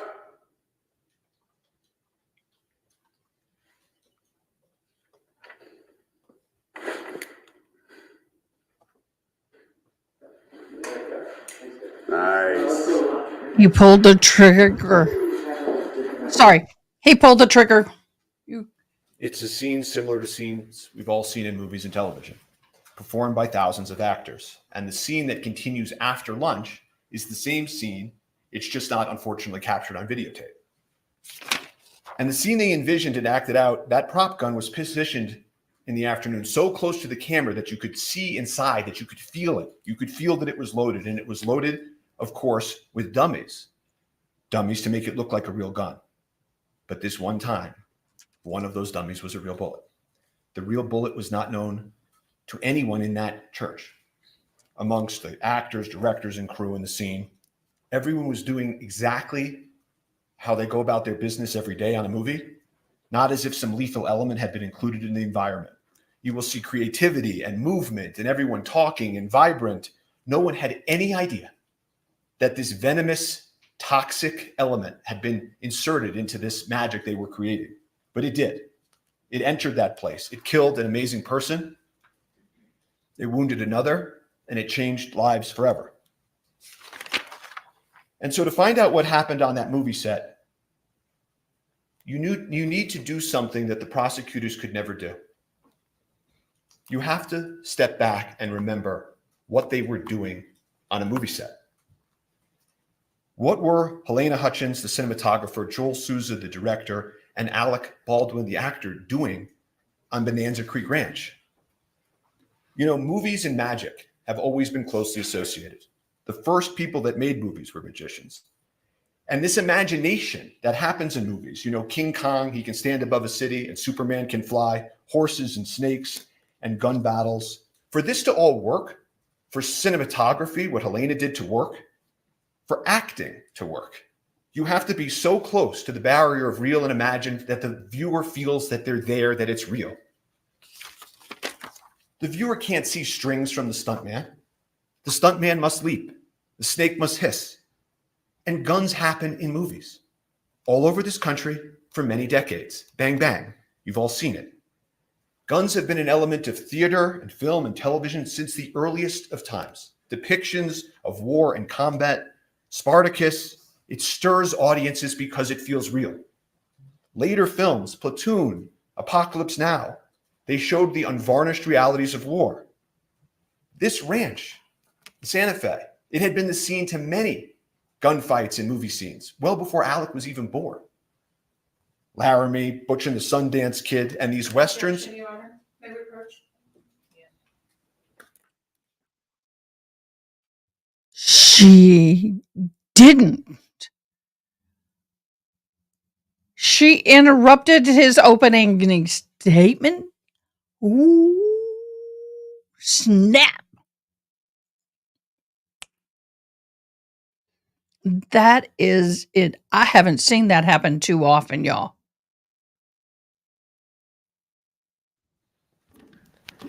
The evidence will show Get back to the mic. that guns are in movies. I can't hear him Movies now. are about people's lives, and guns are in people's lives. So let's talk about the evidence and how the lethal bullet got there. How did this happen and how did it unfold? The evidence will be the following. Everybody on a movie set has a role. The armor armors, the director directs, the actor acts. They work in harmony, but they have a division of responsibility. Safety being important has the first assistant director, whose name is Dave Halls, above the armorer and the sort of the safety of the set. And on that day in question, the cast and the creative directors and crew in the church, it's a fake church. Their actors are not in their normal clothes. It's costumes. There's debris falling from the ceiling. It's fake debris. And they yell out cold gun. And that is an important term you're going to learn in this case. It means that the gun is cold. No one need worry. But even that requires a little bit more explanation. Cold gun doesn't mean no live bullets. There are for sure 100% no live bullets on movie sets. That's unimaginable. Cold means you don't even have the fake blank poof in it. You don't need to worry even about eye gear or earplugs for that fake bang. It means it's empty, inert, cosmetic, can do no harm. Cold guns can't hurt people. It's impossible, literally impossible for a cold gun to hurt somebody. You could hurt you more by dropping it on your foot. And that's why these artists are carrying on in their art. Cold gun, all clear to go. And the armorer on this set hands a prop gun to Alec, like she had done times before, like people have done with him in movies for a generation. And he's there. He's in the movie set church with his movie set gear and his holster, and he takes his movie set gun. And he's deeply focused in that moment on his character. The artists, the crew members, they're moving around him. Again, no eye gear or earplugs, nothing to protect against. They carry on, they practice, they rehearse, they take a lunch break. Some folks leave, some don't. They continue the scene. Dave Halls, the head of safety, is actually practicing the movement so they can frame the footage that will happen after lunch. And the prop cold gun comes back. The prop cold gun comes back, cold gun. They call it again. Same gun, again, safe. The first assistant director, Dave Halls, head of safety for the entire film, a man with decades of experience, comes and takes the additional step and inspects the gun, verifies again, cold gun. Everyone relax. Go back to focus on the making of a movie. There's nothing in the gun that can hurt anybody. And Alex sits on that pew. And the creative directors, the crew, they're moving around him, in front of him. And Harlan Rust, he begins, like the prosecutor told you, rehearsing, acting. This is a completely mundane, uneventful, routine act on a movie set. And so everybody carries on. Nobody fathomed, imagined, foresaw any possible danger. They moved around Alec as he practiced his draw. As the prosecutor put it, working out the details of the move in the actor. He does it again, does it in a different way. Nobody bats an eye. And they will tell you that the investigation revealed that Baldwin was practicing drawing and pointing the weapon of the scene with guidance and instruction from Helena Hutchins and Joel Souza. The gun goes off. Everybody's shocked. Alec is startled. He immediately says, I didn't mean to shoot I didn't pull the trigger. Immediately. What the hell just happened? They collectively exclaim. Shock turns to panic. 911 is called.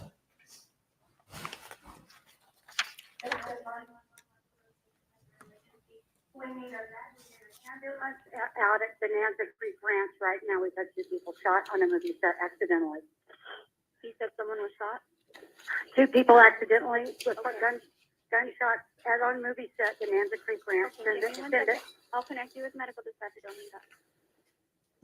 San Jose Fire and EMS, what's the location of the emergency?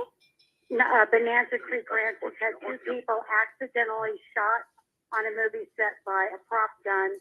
We need help immediately. Okay. This fucking AG that yelled at me at lunch because asking about revisions. This motherfucker. Did you see him lean over my table and yell at me? He's the guns. He's responsible for what happened in the now, Mimi? No. I'm a script supervisor. How many people are injured? 2 that I know of. I was sitting, we were rehearsing, and it went off, and I ran out.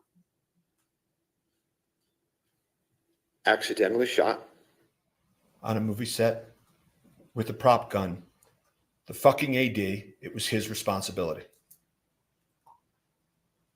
Not a word about Alec Baldwin. While they're en route, police, EMS, the cast and crew are outside trying to figure out what happened, frantic, talking to those responsible for the prop and its safety. The armorer is yelling, sorry. Halls, the first assistant director, is panicked. The prop master, Sarah Zachary, I don't know exactly where she is at that point, but they check the gun feverishly. They take the ammo out of the gun. They look at it. What the heck happened? They go back to the prop cart that houses the ammo. They're touching the gun and manipulating the gun, emptying it. They go and move some stuff off the prop cart, trying to figure it out. Sarah Zachary, the head of props, will tell you she threw some stuff out. And eventually, of course, EMS and police arrive pretty soon thereafter. And Helena Hutchins and Joel Souza, the director, are transported to the hospital where Helena tragically passes away. And I'm not going to be asking questions about her condition after she was wounded or the medical interventions that followed. Her injuries, the efforts to revive her, are not in dispute in this case.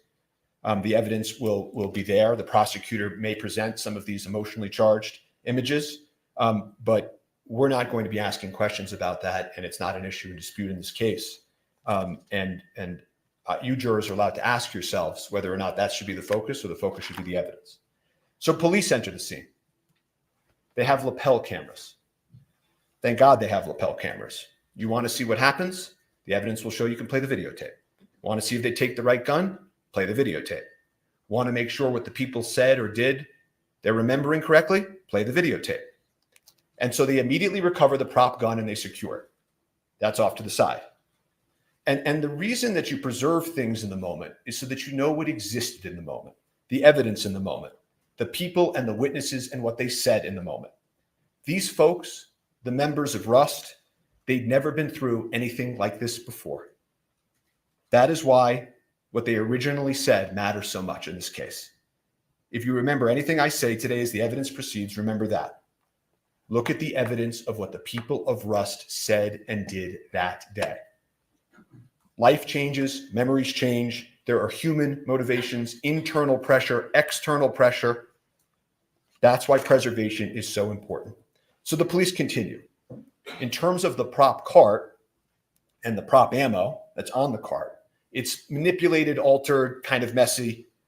And at this accidental shooting on a movie set, the police begin to make some mistakes. No one had ever investigated a prop gun on a movie set before. They recover the prop gun, but they don't wear gloves. They don't have the prop car inside the crime scene. Someone moves it onto the crime scene. People start touching it and showing, okay, this is a dummy, this is a blank. And then they make another mistake that matters in this case with some more significance, which is that they don't secure the prop truck that houses the cart. See, that cart that they roll off comes from a truck where all of the ammunition, all of the firearms are, and that's where they're stored. They don't secure the prop truck for several days. And then the prop house that supplies the truck, that supplies the cart, they don't secure for over a month. A lot of mistakes. They had never investigated a case in a movie set. But they had the prop gun. That was key. And so they needed to figure out where the live bullet came from. They had the shell casing, Starline brass. That's the sort of make. You'll hear that phrase, Starline brass. And the police were right to focus on that. That was the lethal element. And so they work outward. Makes good enough sense. Folks around the ammo and the gun to be interviewed at the precinct. The armorer at the precinct. She loaded the live bullet. Halls, head of safety. He double checked. And Alec walks up to the police. You'll see this early today. And he says, I'm here, whatever you want to do, whatever you need me to do. Just tell me where to go. And Sarah Zachary, the prop master who threw out the stuff at the cart, they missed her that night to bring to the precinct. But the rest of them at the precinct. And thankfully, we have the lapel cameras. And then they cleared the gun outside after his request, and I witnessed them clear it and saw the bullets. Okay. So the one was the one that was missing, the one that fired, we don't know, but all the other ones were proper. I can pause this. I can turn this off. Move on. That was just a quick snapshot of the scene. Let's approach her. This is Ms. Johnson. Again? They consented to the exhibit. Opening statements. How many times do you get to object? This I've never heard. How many of us have ever seen two objections in the middle of an opening statement? OMG.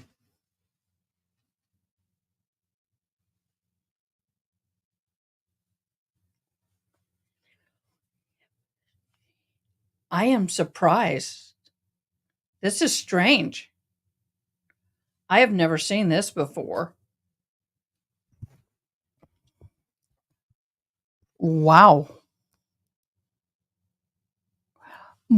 Both sides, I think, are good.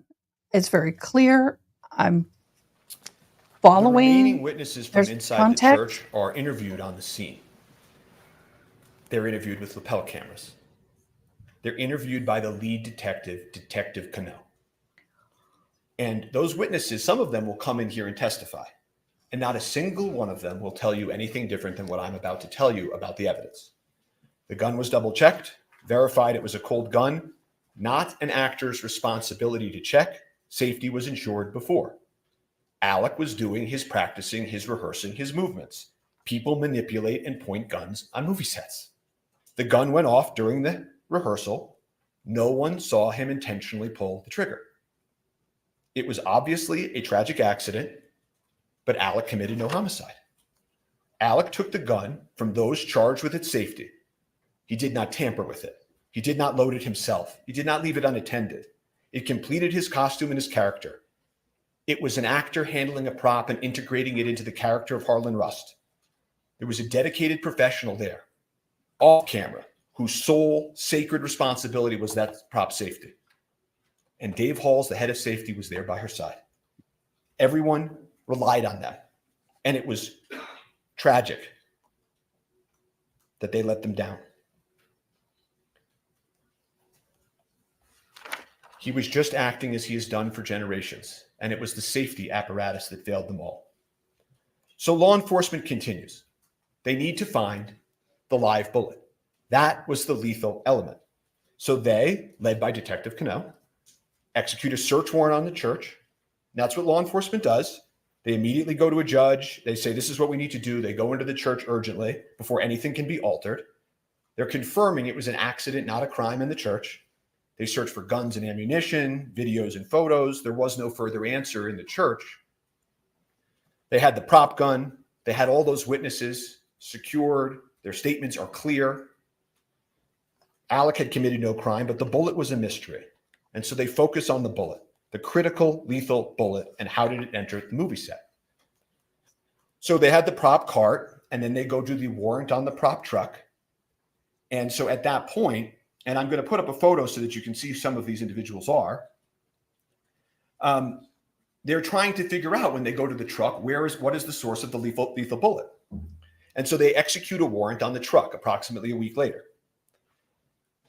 The Seth Kenny that you heard about in the prosecutor's opening, the supplier for the set, he's there. Sarah Zachary, the prop master, she's there. And they walk through what's inside of the prop truck with law enforcement. But there's no answer to the lethal bullet. And this case then takes on, all this pressure. The media begins swirling. Where is the lethal bullet? How did it get on that movie set? And what about that actor, Alec Baldwin, who had nothing to do with why the bullet got on the movie set? And so police and prosecutors, they work hand in hand, meeting after meeting, trying to find the lethal bullet, meeting with Seth Kenny, meeting with Sarah Zachary, the prop master, the supplier. Where is it? And about a month after the incident, Sarah Zachary finally sits down with law enforcement to answer some questions. And she explains to them that she threw away some stuff. She disposed of some stuff. And the prosecutors and police keep meeting, swirling media. And then at that point, they go to the last step, right? We've done the cart, gone to the truck, met with Sarah Zachary, and they go execute a search warrant on, as the prosecutor told you, PDQ, the prop house. And again, Seth Kenny's there to greet them, let them in, and they don't find the lethal bullet. They never did. They never did. And as things roll into police and prosecutors, cell phones and photos and forensics, looking for this shiny object, they found another shiny object. Instead of trying to find the source of the lethal bullet, they focused on Mr. Baldwin. But Mr. Baldwin was like every other actor. He goes bang bang in movies. He's told when guns are cold or not. He rehearses and acts as his character. Safety proceeds before the actor. Once the actor has the prop gun, he can handle it however a person he's acting as would. A properly cleared gun can't hurt anybody. And so they told you about some of the things that Alex said in the statements that they will take or picked out a few lines from. But he won't tell you anything different, that he took a gun loaded and cleared by the armor and the AD. He made motions with the gun as he was rehearsing. He didn't intentionally pull the trigger. The gun just went off. And he does say, I didn't have a problem with the gun before. And this idea, that they said that he didn't want to check because he would offend them. In this moment, he's been doing this for 40 years, the evidence will show. And he has habits, and there are also SAG guidelines that tell actors what to do and what not to do. And the SAG guidelines don't tell actors to check the gun. You will see them. That's not the actor's role. And so I guess the point that they're trying to make is that why in this specific moment he doesn't break his habit of 40 years and check it differently and sort of insult them this one time. You know, if he had done that and started playing with the gun in that way, they'd be saying, arrogant actor, why is he doing that? So they will play these statements, Alec's statements. You're going to hear a man in shock and grief, a father, an artist, worried about his family. You hear he's, on one of the calls, he's going to meet with the decedent's family, the Hutchins family, and he's upset about that. He will talk to law enforcement. He will call them. He doesn't need a lawyer. He didn't commit a crime. He will call them and offer to meet and speak over and over again. And ask anyone in the acting world. Actors know. Actors rely on armorers and point guns and shoot guns. The Armorers Act, what they did is clear and proven. The head of safety, you will learn, took responsibility for his verification failure. But Alec committed no homicide. So law enforcement didn't have a homicide case against Alec Baldwin, but they changed the question. You heard the prosecutor tell you about this. Did he pull the trigger? Did he pull the trigger? Did he intentionally pull the trigger? And if he did, of course, that would only make his statement incorrect, right? That would mean he would have misspoke, been incorrect. And I want to stop for a moment and just tell you, because you're going to hear a lot of testimony, expert testimony, like the prosecutor told you, about the gun functioning imperfectly. Did he let the hammer down when he cocked it? Did he hit the trigger? Did he, in a calculated manner, as the prosecutor made a motion, fire the gun like that? And when this issue is discussed, it's easy to sort of pull yourself into courtroom land and away from a movie set. On a movie set, you're allowed to pull the trigger. So even if he intentionally pulled the trigger like the prosecutor just demonstrated, that doesn't make him guilty of homicide. He did not know or have any reason to know that gun was loaded with a live bullet. That's the key. That live bullet is the key. That is the lethal element. But again, as the prosecutor told you, if they could prove that he intentionally pulled the trigger and he was imperfect, imprecise, wrong with what he said, then maybe you take that and you say he's lying. And if he's a liar, he committed homicide. And so what they do is they take the prop gun. They're blinded by the shine. They're blinded by trying to disprove Alec. They take it and they order a destructive test on the firearm. They order the FBI to take a test that they know will destroy the firearm.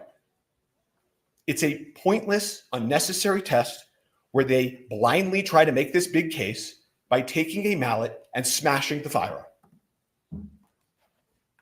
At the time that they did that, they knew that Alec had adamantly maintained, that he was manipulating the hammer and the gun just went off.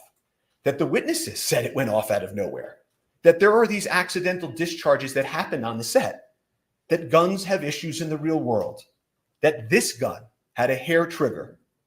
And the owner's manual of this specific gun actually says that if you load it with a live round or any round in the chamber, in that last position, and you drop it like you see a cowboy in a movie, this type of old cowboy gun can accidentally go off.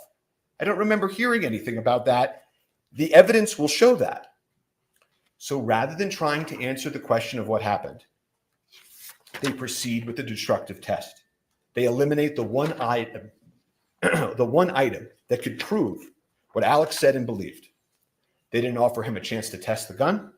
They didn't take the gun apart before they broke it and destroyed it and look at its inner workings. They didn't turn on their videotape. They just destroyed it. Can't ever be tested in the same condition it was in that day. Won't ever allow Alec to show his truth. And the destruction of this gun that you will hear in this evidence is symbolic of this entire case. Because the officers will tell you at that point, they weren't really investigating anymore. They were trying to disprove Alec, to get Alec, to have this day. And so after the destruction of the firearm, they hired some expert witnesses you heard about to pick up the pieces, so to speak. And the state retained Lucian Haig, an expert with over half a century of experience. And he will come into court and he will tell you He's never seen anything like this in his entire career. They conducted a pointless test, a test that would lead to inevitable destruction of the firearm. There were other correct tests that they could have done to prove whether or not it could have accidentally discharged. None of the experts can test the gun in the condition it was in on the day in question. Why? Not because of something that Alec Baldwin or the crew members of Rust did. They were all clear. The gun just went off. But because of something that law enforcement did. And they deprived him of that opportunity. However, Lucian Haig will tell you that in his analysis, he did find modification that he thought likely pre-existed the FBI testing. And what that modification means and how it impacted the gun is hard to perfectly know, of course. But it was a modification on an important part, the critical part of the firearm. And it was important enough for them to put into a report and to write a new opinion about. They felt this revelation had to be sent to prosecutors. And they maintained that position that this modification was a matter of import for almost a year. And then a few weeks ago, before trial, they just took it back. They just took it back. You will get to see the circumstances of that take back.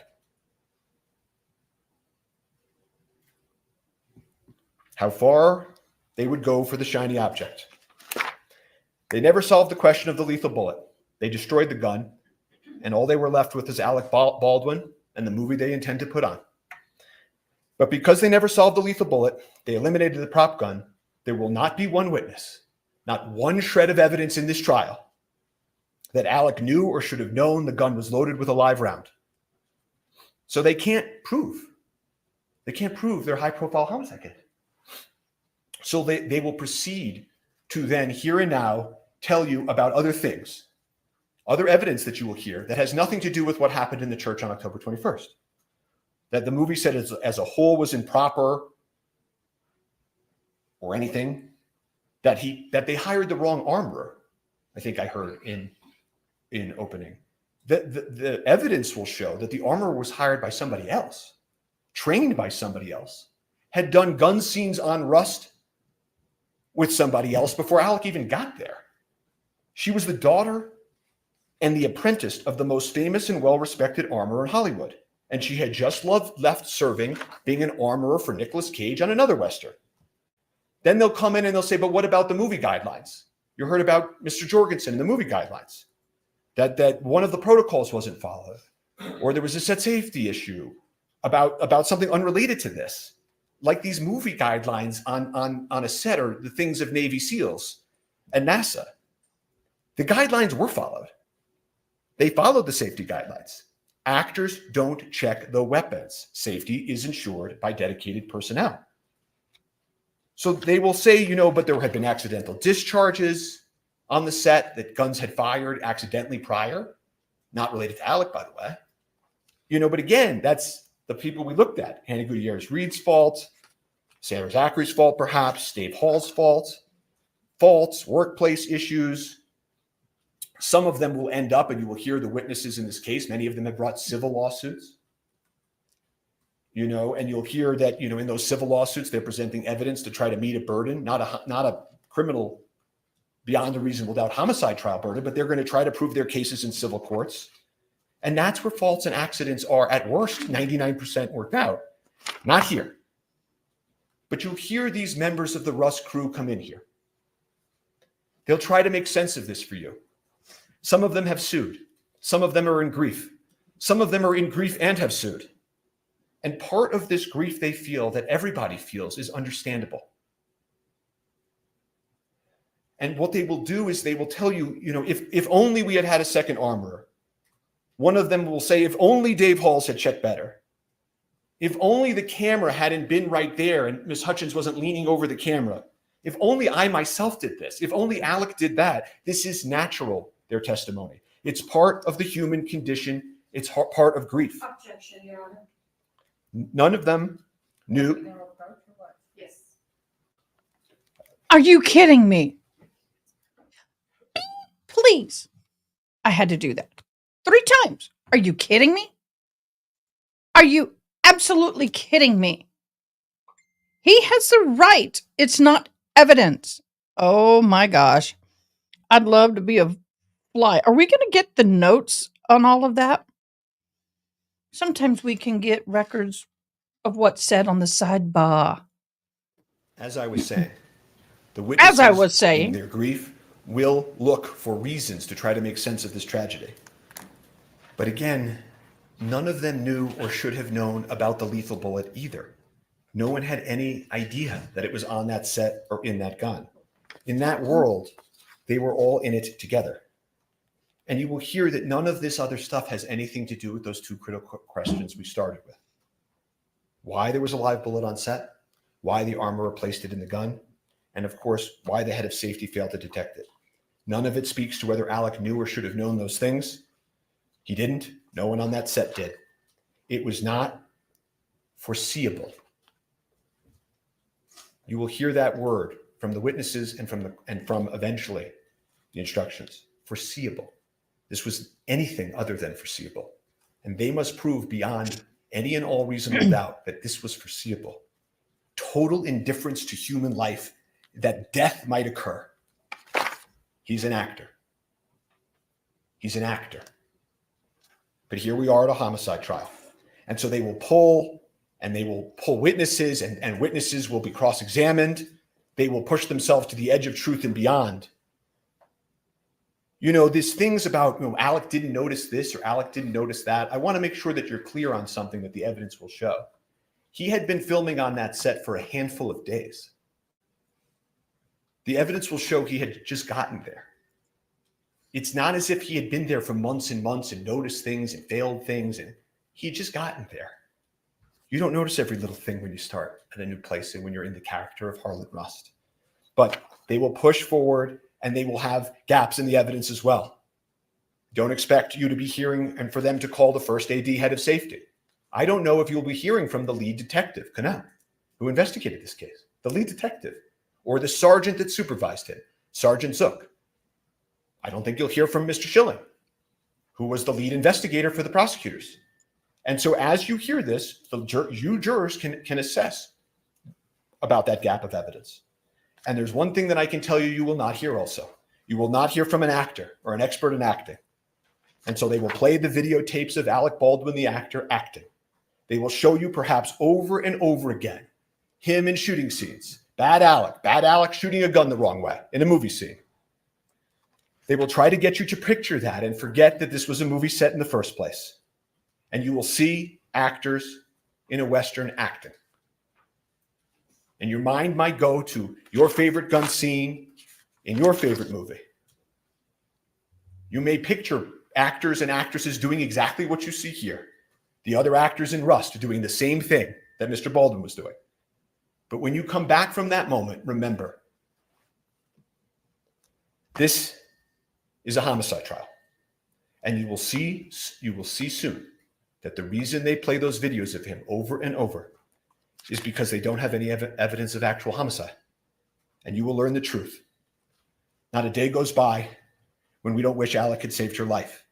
But never, the witnesses will tell you, in the history, is something that an actor has done. Intercepted a live bullet from a prop gun. No actor in history. No one could have imagined or expected an actor to do that. So just remember that truth. So when they cry out justice, justice is truth. This was an unspeakable tragedy. Alec Baldwin committed no crime. Thank you. All right, thank you. What we're going to do now is we're going to take our morning bathroom break. So please don't talk among yourselves or anyone else about the evidence received here in court. And follow what Mr. Bing tells you to do. And we'll see you back here about 20 of. All right, thank you. All rise for the jury. and this will be a good break for our fabulous interpreter.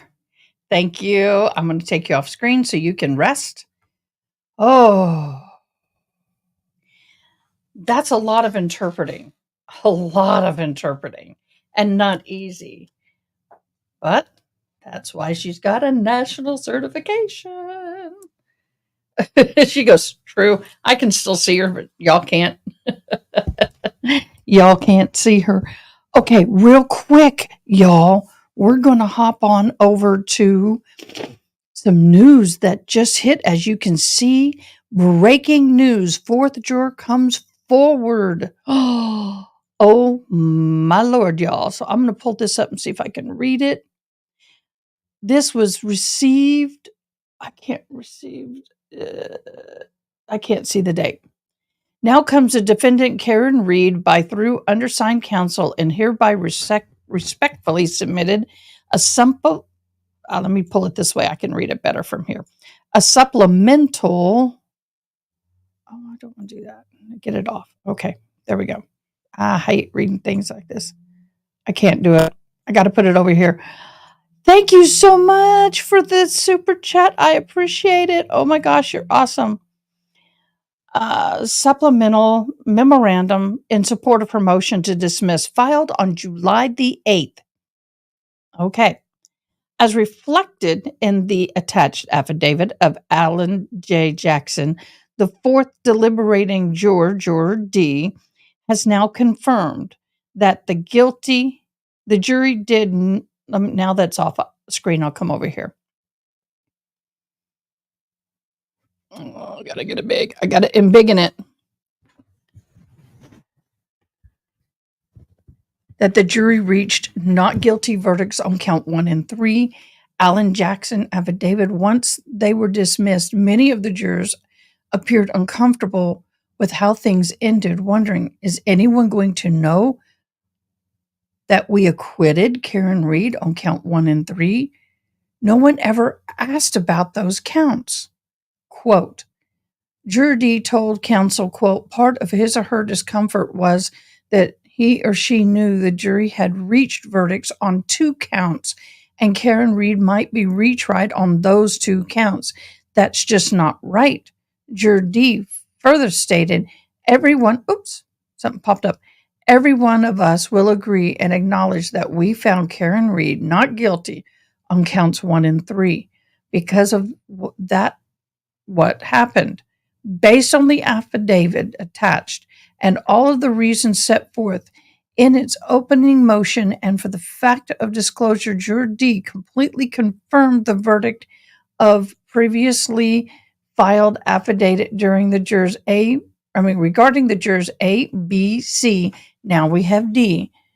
Defense respectfully renews its consideration that the jury acquitted Ms. Reed on counts 1 and 3. Alternately, there is no manifest necessary for a mistrial on those accounts. And therefore, double jeopardy protections of the federal and state constitution requires these counts be retired. Oh my gosh, y'all. It's happening. It be happening. I'm glad the jurors are coming forward. I think that it's important that we know that there were some counts that she was found not guilty on. This is so wild. So wild. I thought the Karen Reed case would quiet down. I guess not. But it is important for us to know. I mean, why do I keep getting sound notifications when I have turned off all my sounds? But anyway, wow. Turtle Boy alleges Bev knew and just declared the mistrial. Very well. I mean, she's supposed to find out, did you come to any agreement on any of the accounts? And I think I said something like, what about, were they hung on the first one? Because if you're hung on the first one, where do you stand? Aw, Braxton, good morning. Good morning. Oh, thanks to those jurors for coming forward.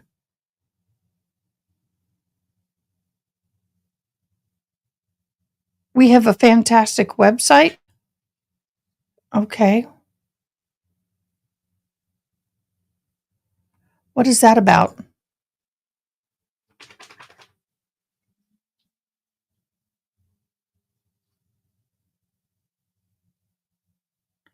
The bonds are fantastic at this website. Oh, thank you. Thank you, thank you, thank you. I am really liking I gotta be honest. Both sides of this case are doing a good job. I think that they both have made some really good points. The prosecution's made some good points, but would be remiss to say I'm not a little perturbed with all of the thank you. Is that from me, misinterpreter?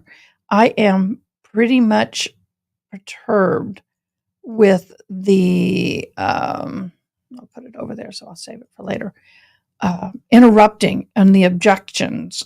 And I don't think she's won any of those objections at all. You've been laying in bed listening to RA. I thought they were okay or lacking on both sides. I think both sides are. I mean, positive and negative. Sensei, under. Thank you.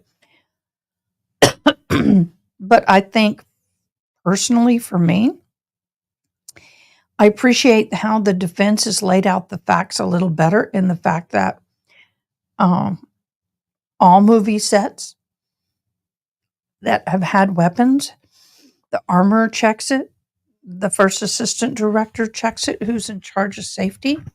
They hand it to the actor. They say it's cold. It doesn't matter where the gun is being used. Ooh, I keep saying lead shooter is being used. The lead shooter is being used. I mean, they're using the G word, but I can't. We'll find out what happens if we get in trouble or not. But the thing is that you hire people to do a job and they don't do it and something like this happens. Are you responsible for them? The defense made a good comment, and that was he didn't hire this person. He wasn't a part of her hiring or her training process. He showed up on set and there she is. I mean, that's a good point. Where was his responsibilities? And the fact that they cannot bring up he's a producer is fabulous for him. And if you notice, they did not go on to say anything about poor Miss Helena and the issue with the EMTs. They cannot bring up, it was ruled on Monday, they cannot bring up the fact that she was wrongfully or inappropriately intubated.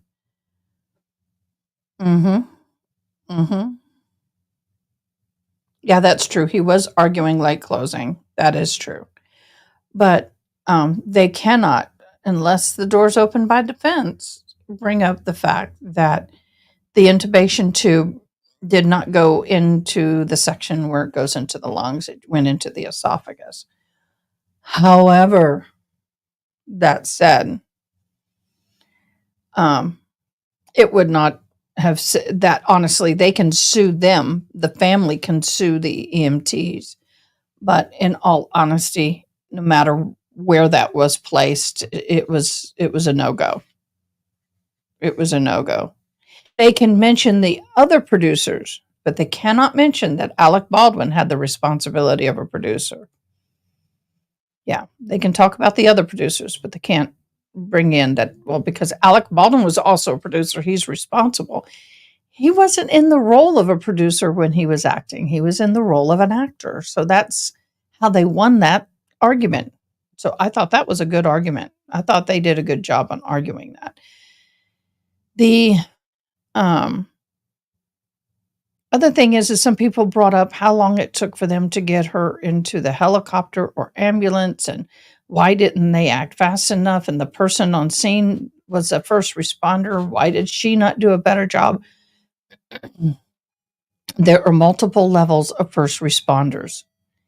And that means that she was very, very, very, very, very basic. Hold on a minute. Let me make sure he's getting that.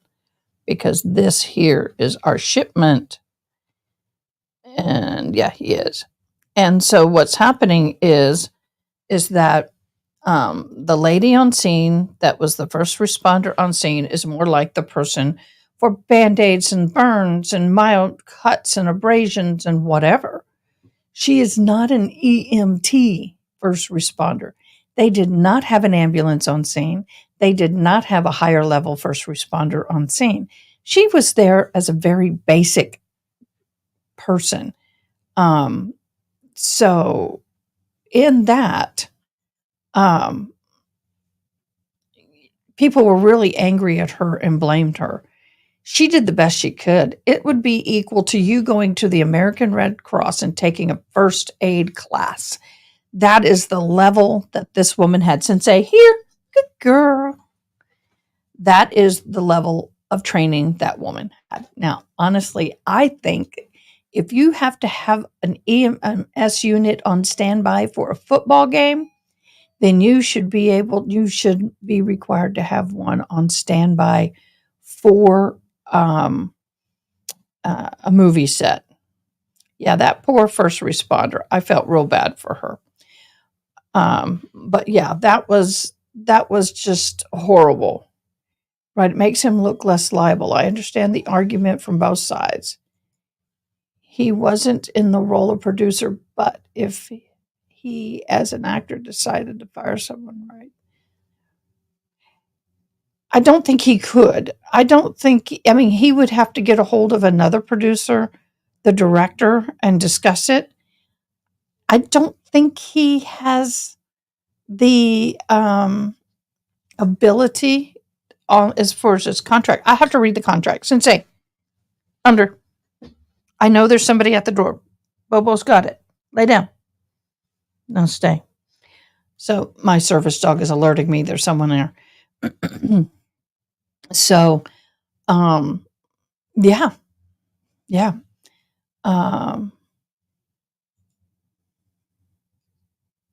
But wait a minute. Let's think about that. Would he have known how to tell from a live round you can tell a dummy round, but a blank. He would not have known. They're not trained in how to sit there and tell if this is a blank round or not. He can tell if something's in the chambers, i.e. dummies, which are basically look like, they look like they're like plastic or metal, but they have nothing in them. There's nothing that can go pew pew or whatever. I mean, we need to understand that, and I'm playing devil's advocate here. I'll switch it around when he gets up. The only thing he can look and see and know is there something in the revolver casing. Okay, he can sit there and see there's something in the casing, but he doesn't know. He would have no reason to think there was a live round in it. Let's think about this. There's never anything live on set. When he's handed something and they say cold, that means nothing's going to happen. It's safe. This is not safe. And the other thing was they had found other live rounds mixed in, including one on his belt, and other people had live rounds. So this was not, other live rounds were mixed in with the ammo in the ammo truck. So this here is a problem, but not an Alec Baldwin problem. How many actors can sit there and say, I know the difference between a live round, a dummy round, or a blank? I have a hard time. I'm going blank on blanks. That's how I can remember it. Now, that's what the devil's advocate on that side says. The devil's advocate on the other side says, well, with his experience, he should have known to have them shake him in front of him, maybe. But let's ask that question. How many other sets has he been on where he's had a weapon and that he is only going to know what to do based on what he's been shown by other experienced armorers? Maybe he's never been on a set where the armor sits there and pulls out each piece of lead and shake it and show that it's not a live lead. We only know to do what we know to do. I think that's what's going to come down to. He wouldn't have known even if he checked. That's the point. And if I'm a juror on the set, that's where my brain is. Yeah, live rounds being anywhere near the set, number one, thinking in favor of Alec, I think, like how? The answer is Hannah. So I don't know the jury will go in this. A lot to consider. You know, let's look at this. What if one of those live rounds ended up in another actor's lead shooter? And they were practicing and they pulled the trigger, puff of smoke comes out, and it's a live round and it hits somebody. Hannah, even the little boy on set was playing with lead shooters, and Hannah was on a jail call that I heard fussing about it. But it was her responsibility. Her responsibility to make sure that when the scene, either practice or filming is done, that she was supposed to go and collect the lead shooters, secure them in a safe place. But she didn't. She let them walk around with them. There's videos after videos with these people walking around set, holding on to weapons. Whether fake, real, or indifferent. And one person was walking with a rifle in a down position, like he should have been in the videos I've seen. One. Others were carrying them with the butt down and the pointing or the expelling end. I got to be careful with what I say. I'm monetized now. Facing up or facing towards other people. See, if you're going to nail Baldwin for his inappropriate use and handling of the lead shooter, why are you not nailing all of the other actors? Where does it boil down to? Hannah Gutierrez. She's supposed to train them. She's supposed to monitor them. And if they're not doing it right, they don't get it. They can get fired, whether they're the actor or stuntmen or whatever. And in her trial, it came out that the stunt people are the worst at handling lead shooters. Where did the live round come from? They've not proven that. I want to know, where did that live round come from? How did it get on set? But in the end, it's Hannah Gutierrez Reed's response. I'm sorry. I got to stop saying Reed. I'm so used to the Reed trial. Hannah Gutierrez. I'm not going to insult her father's name because she herself did this act, not him. But the thing is that if you're going to sue producers, sue the ones that hired her. Baldwin didn't hire her. Just saying. Just saying. Do we have any more news? Yes, we're in break.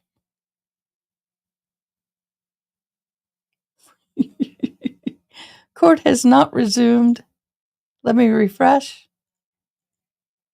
Or should I put it up? Is that what you're saying? We'll do that so people know we're in break. So, and again, their 10 minutes here can take 20 or 30. This judge is horrible at time management. She's late all the time, but quick to stop at the end of the day. So anyway, so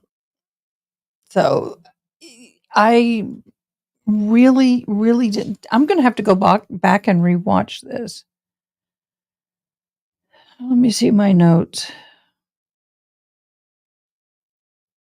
That's one thing I like. He said, the defense attorney said, safety was to be ensured prior to Alec Baldwin getting on set. He did not tamper with the lead shooter. He didn't add any lead to the lead shooter. He didn't do anything to it to cause this to happen. It was her responsibility to ensure all of that, and she did not. That's why she's spending 18 months in prison. and she will be testifying. How much, we don't know. The problem with her coming in is she also is on appeal, so anything she say can and will be used against her on appeal. And she has a second case that is open where she brought a lead shooter into a bar. I'm like, why would you bring a lead shooter into a bar? Are you kidding me? That's insane.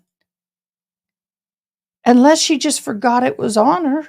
But still, come on.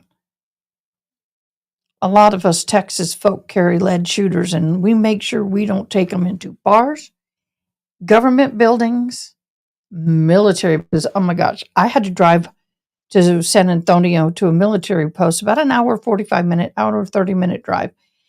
Halfway there, I realized I had my lead shooter in the car. I had to call a friend and say, can I drop it off at your house? I got to go to the base, and I can't bring this in. So, yeah, we know. And it's not a good thing that she did, but she's going to have to be careful on the witness stand. Very careful on that witness stand. I see we have a little camera monitoring our shop, and the kitten is running around. It is so good to see her running around. She was brutally sick. I didn't think she was going to survive, but she's doing good today. She seems more like herself. So, I didn't know what happened in court. Somebody mentioned why that guy bolted out of the courtroom and everybody was looking at him. He had a press pass on, so he may have been leaving because it was about the same time that we got the information on the Karen Reed trial. So who knows what's going on. Also, a lot of people are thinking that Alec Baldwin is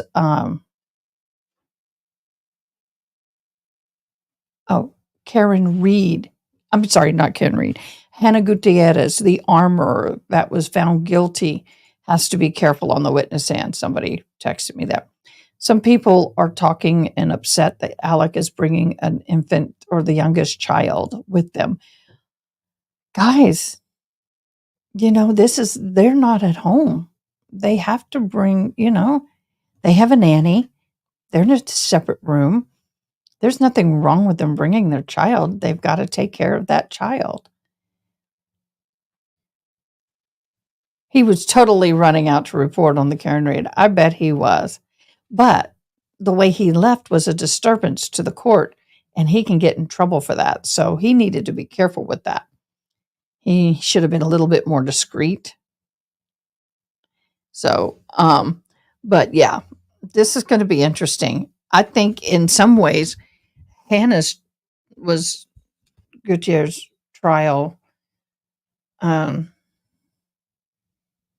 goose was cooked far more, I think, than Baldwin's is. I think I went into her trial with what little I knew, thinking after hearing opening statements, she's guilty and there's no way she's going to get out of this.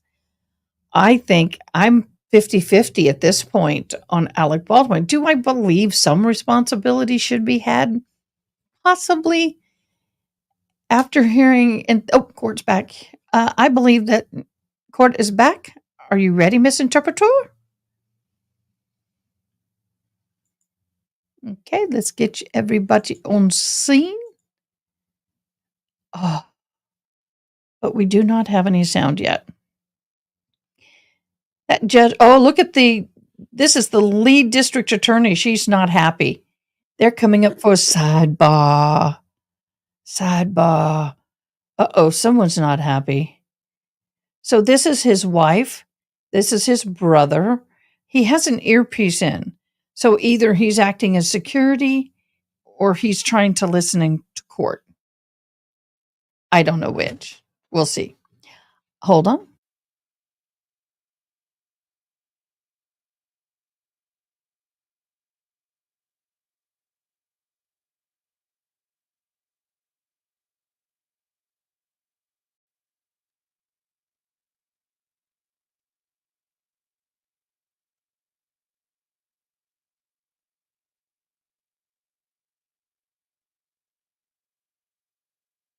While we're waiting, guys, I want to let you know we just got a very special certificate. My son has a kratom shop, and 1836 is one of our brands, and it says trusted vendor. The second person out of all the companies to sell this, we are the second person to get this. And this certificate issued is the most ethical and caring of vendors.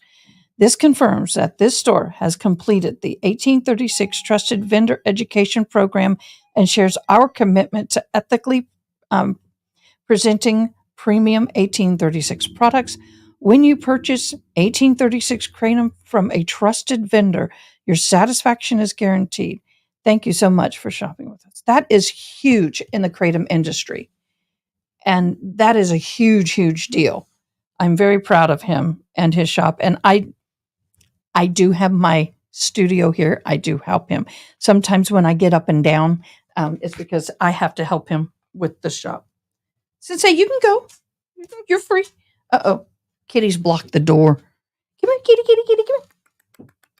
Sensei, go. She's all like, Mama, I can't get out. The kitty's standing there. Big honor for my son. The kratom industry, either you're for it or against it, but I will tell you that if used appropriately, it can be a really good thing. Just like everything. Okay, I'm going to go ahead and... Oh, by the way, I have a rule here I'm going to share with all of you guys. Go on, Sensei. You can do it. You can get the door. She's like, Mommy, I can't get the door. Sensei, go. Okay. When the camera is focused on one person's face, like the wife, I'm going to take it off. The wife is not on trial. The wife is here supporting, just like the family in the Hannah Gutierrez trial. Okay, I got to get this because we're going to have a disconnected cord. What is the problem? What's the problem? Go. Go.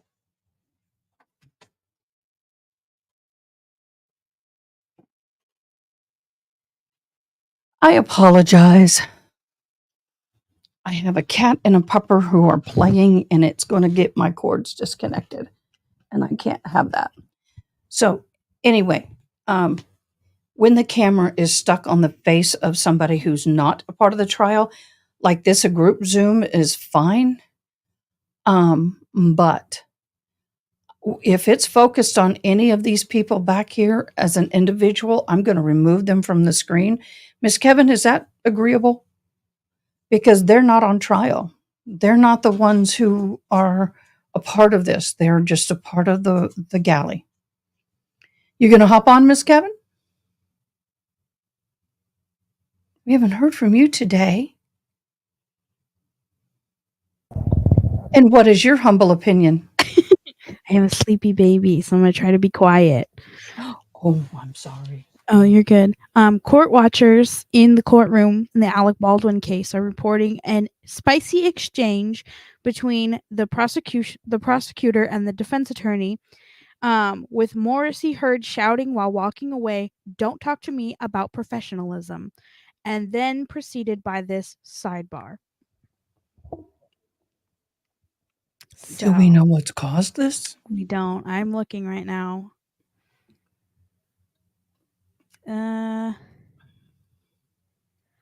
Starting to smell like something the defense may be cooking after hearing their opening. Did someone plant a live round in the prop truck? It's always been a possibility those were planted. Yeah, that there actually were no other live rounds found, but that they were planted afterwards. There were very interesting placement of the live rounds in the pew-pew, or the lead shooters, I call it, and the belt. The biggest thing for me is that Sarah Zachary in the Hannah Gutierrez trial said that she threw away the rounds that were in the gun that was used to shoot Helena. So the biggest thing for me is why did she throw that away? It doesn't make any sense. And she's engaged to Seth Kenny, who runs the prop thing. They're engaged. Oh, I didn't know that. So there's Holy a crap.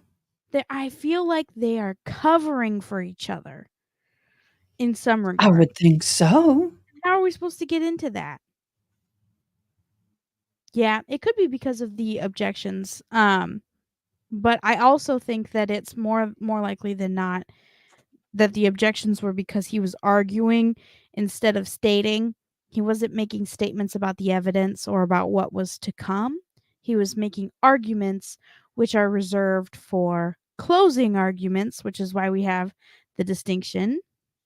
The distinction between opening statements and closing arguments. So we would not want them to be arguing in opening, which is what they were doing. Oh, you're still muted, Ada. I'm back in play. Oh, there Of course. you go. Okay. See y'all. Wow, that's a good point. Oh my gosh. Sensei, come. They sent us a hat, and I'm going to beat it with all the little lazy luau colors. Aw. I'm going to bead the trim. You want a beaded hat? Well, I guess I can. Oh, and they even have one of these. Oh, these are new.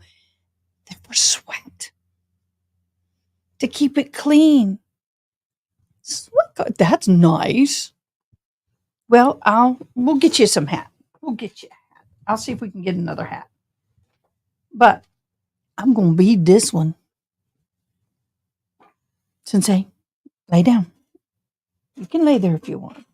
My dog is wanting, all right, since yesterday, my dog has been alerting me. Yes. Okay, I'll show you how. Oh, okay, perfect. You can let me unmute you while you were talking. Okay, go ahead and say it. I lived in Alaska. I used to bead moccasins. Oh, do you have any pictures you can send me of your work? No, because I gave the moccasins to the people who sold them. But you didn't photograph your work? No. Grr. No. Grr. I know. Nobody says I was the smartest cookie in the box. Just cute. You're just the prettiest one. Oh, well. All right. That's not what I want. Now, is Morrissey, is she defense or is she prosecutor? The one right here. Prosecutor? That's her. Is she prosecutor? Prosecutor. Okay. I have to. And she is PO'd. Okay. Better to be PO'd than PO'd. I agree, but she's not a happy camper. But do you know what PO'd than PO'd is? Better Just to be off than on. Are we getting a lot of comments? Let's see. I don't know. News case was covered. Yeah, Miss Kevin is I have a team of mods, and I have several that do nothing but research. And then we have some that do multiple tasking, like Andrielle. She's doing a lot of the pinning of comments and keeping up with all of that. And then we have Miss Kevin, who's my mod boss. Kind of like that. Instead of mod manager, mod boss. Well, you need to give Which them do all you that, prefer, the manager or boss? you need to give them all that website. It's a lovely website. I will. I shall. They all have access to that chat, so they can open it. Okay, well, that's a great website. Braxton, ADHD is fantastic, and I'm just getting 3 different streams right now. Well, I got to tell you, I guess, how am I doing? How am I holding down the fort, Braxton? By the way, everybody give an applause. Here it comes, Braxton. This is for you. I need to know how to get up with Braxton. Because he has really improved my computer and my video. He is awesome. So we need to talk to him greatly. Well, yes, I told him that. So we'll get him soon. Braxton. It looks like court is back in session. All right. Oh, baby's awake. Oh, he's so cute. Boy, baby. Pop him on real quick. Bring some light to our day. Yeah, baby. The paper. Would you like Yeah, baby. Would you like a pecan? I don't think you got teeth. No teeth. No teeth. I cried. Okay, we're back in. Call him Gumby. Who's in here? Sensei.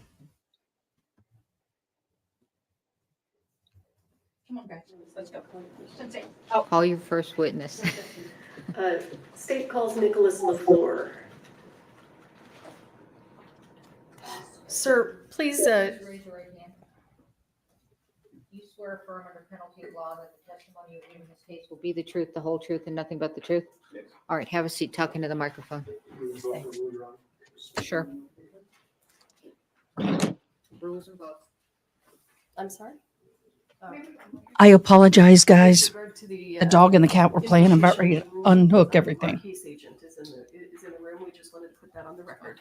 The prosecutor indicated that they'd be calling the case agent early in the case, and so given that, I did not continue my objection I had earlier to her being present. Thank you. Case agents allowed in.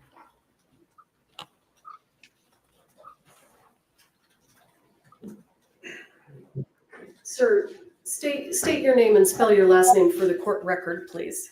My name is Nicholas LaFleur. My last name is spelled Lefleur.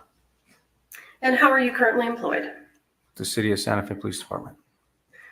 And what do you do there? Police officer.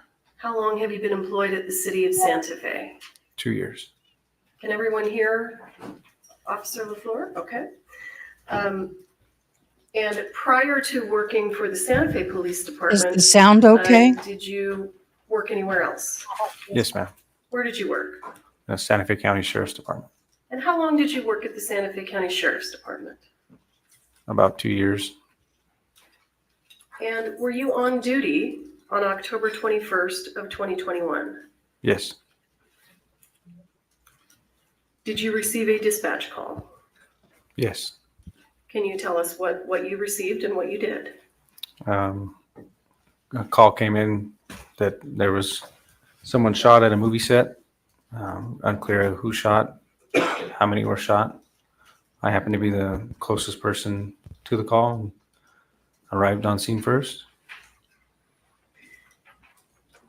So when you arrived on scene, when you say first, were there other law enforcement officers there? No, not at the time when I got there. Were there any other first responders present? There was some fire personnel and what they called the scene medic for the movie set, I guess. You said a scene medic? Yeah. Okay. So when you, let me ask you, when you receive a call for a shooting, what's your primary concern? Priority life. And what do you And to mean when make you say priority life? Make sure whoever needs help gets help and that the threat is stopped. And when you arrived on the scene, and where was it? Sorry.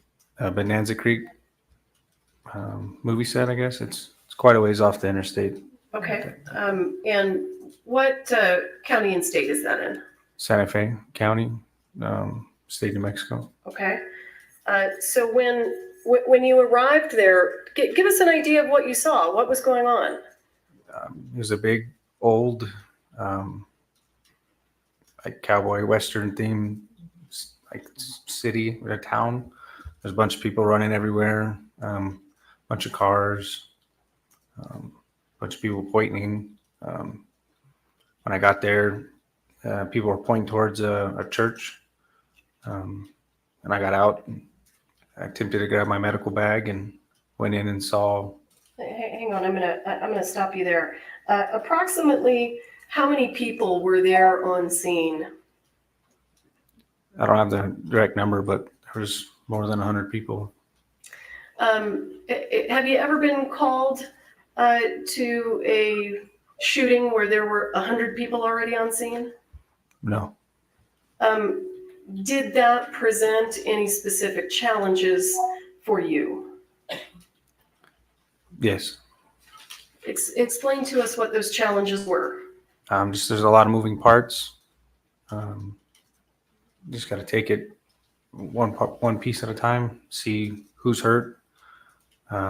Make sure that nobody's continually getting hurt, and then 2, the person who's hurt, medical attention is being given to them, and then go from there. Okay. And when you arrived on scene that day, were you running your body-worn camera? Yes. The state moves for the admission of State's Exhibit 4. No further objections, Your Am I? I want to just make sure I'm connected. I'm ready to play it. Permission to publish? Was he gonna recognize it first, or are you satisfied with the foundation? Yes, Your Honor, we've consented to both lapel videos All right, today. that's fine. Okay. So you may publish, this is States 1? 4. States 4. How do I get the monitors to come on? Brian's going to do it. Okay. You know how to do it? Go ahead, do it.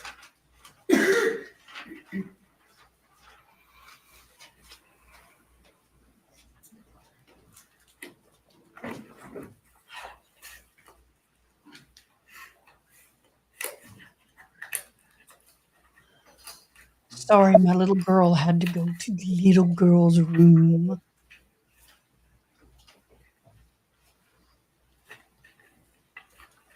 All right.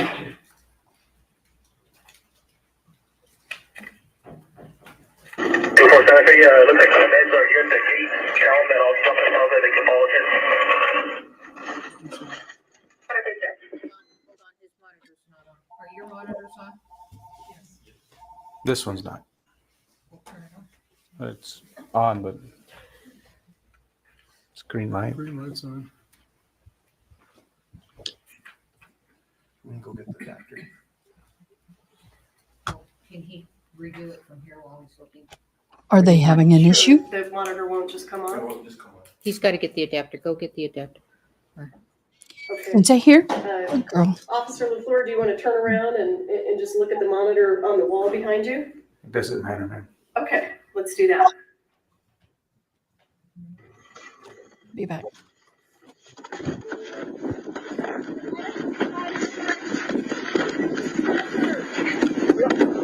You got your tunnel kit? Yeah, I'm trying to get it out. Stupid new truck. Are we inside with the BVMs? Officer LaFleur, tell us what's going on in the video right now. I'm looking for my other medic bag. I handed the individual a trauma pack for shooting, and I'm attempting to open one of the storage boxes in the back of the truck. Who was the individual that you handed something to? I believe it was a fire personnel that I followed in, a volunteer firefighter maybe. And I thought I heard the word, is it BVM? It's for CPR. It's a bag valve mask. Bag valve mask. BVM. Okay, thank you.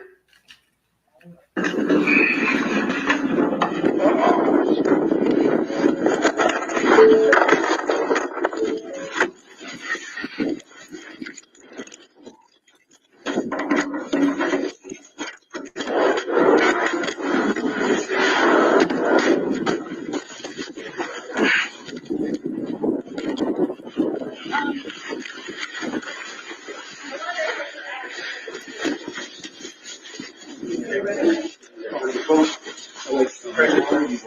need where you at? A seal. You have a seal? A seal? Seal.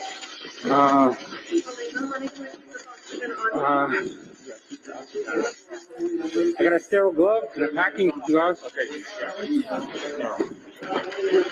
Right here. Over there? Over there? Yeah. My hand is on it. Talking. We're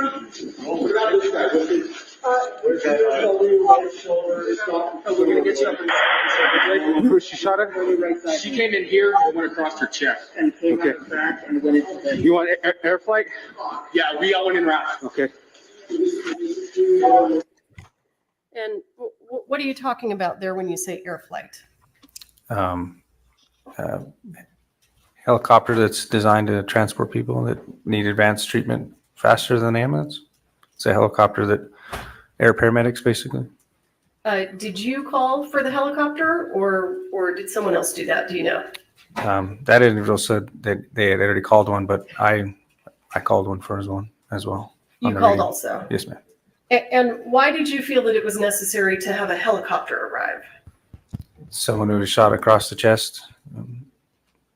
We're quite a ways out for an ambulance to, in reference to where the hospital is. So. And when you say you were quite a ways out, how far away is Bonanza Creek?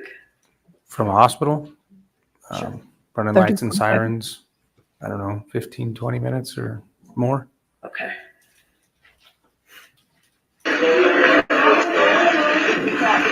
32 Santa Fe, one female shot in the chest, male shot in the stomach, requesting air flight. How about shoulder, not stomach? Male was shot in the shoulder. Requesting air flight. I heard you there say male shot in the stomach. Is that what you said? I'm not sure. I didn't really hear it. Well, as you sit here today, do you recall where the other person was shot? Somewhere in the chest Okay, or shoulder area. thank you. GPS?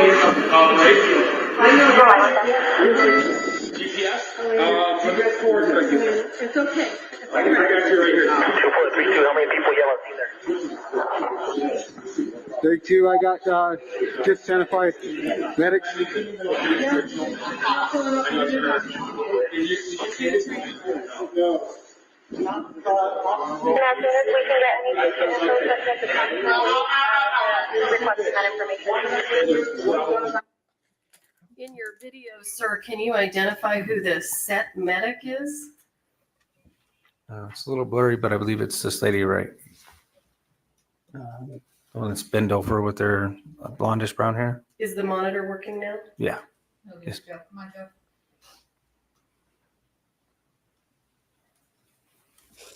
This monitor is working now. Oh, it is. Yes, ma'am. Okay. Do you know how to touch it to put it? There you go. Thank you. I appreciate you. You can go ahead and remove that. You've done this before, dude. You know what's going to happen. Can you show him that? He knows. He's done it before. Push on the menu button. Okay.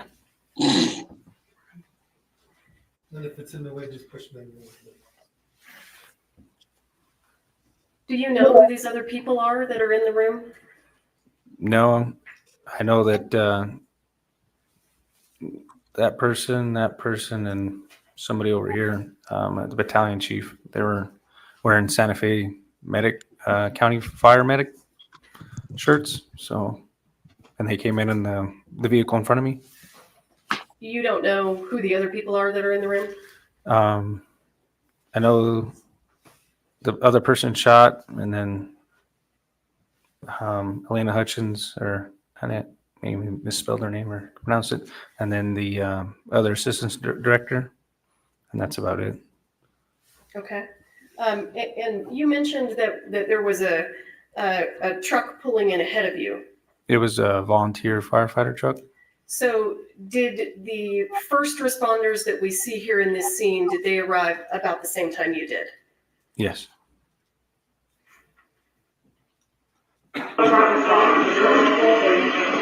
32 Santa Fe both, approximately 140 pounds. elderly male and young female.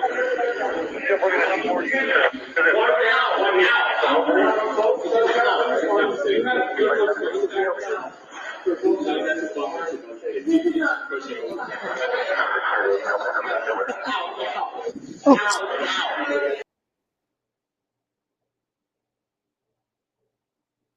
Okay, guys, for the respect of the families, I am pulling this part of the video because you may see their physical condition and a bunch of bandages, and I don't think it's appropriate for us to show. Please don't be haters, okay?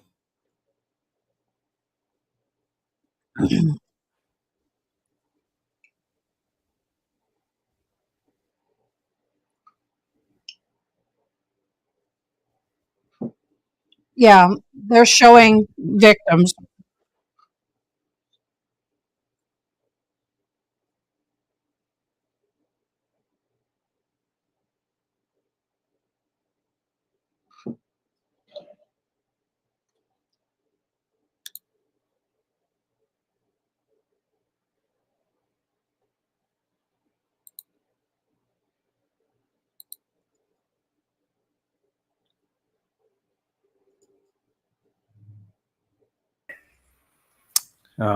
I looked over it and seen that they were getting the oxygen tank out.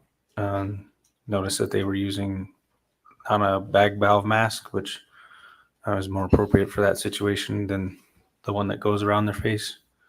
I'm just helping them, doing as much as I can to help. So give us a little bit more information. What causes you to believe that the bag valve mask is more appropriate than the one that goes around your face? And when you say the one that goes around your face, what do you mean? If the oxygen were to run out or they had to use manual breaths, they could use the bag. The other one is just something that's over their face. Okay.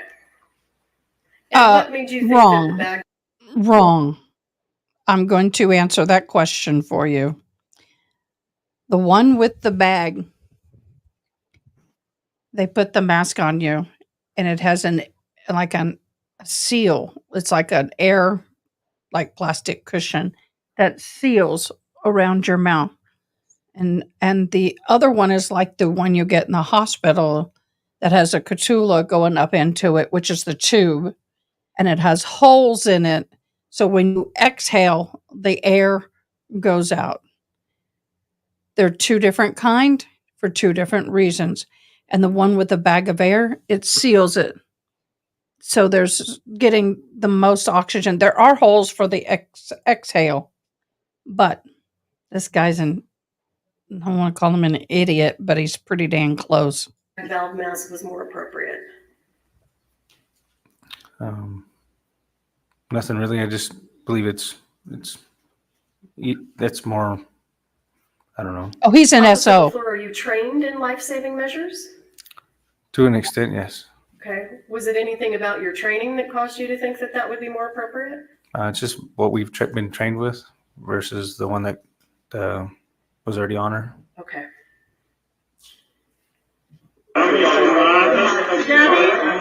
Gabby, can you just make sure nobody else comes in? Yeah, we got here.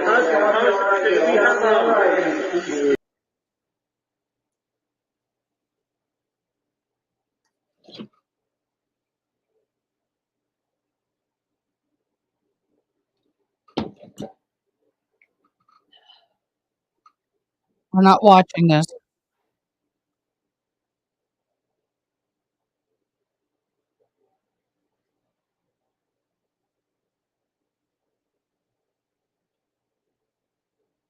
Thanks, Braxton.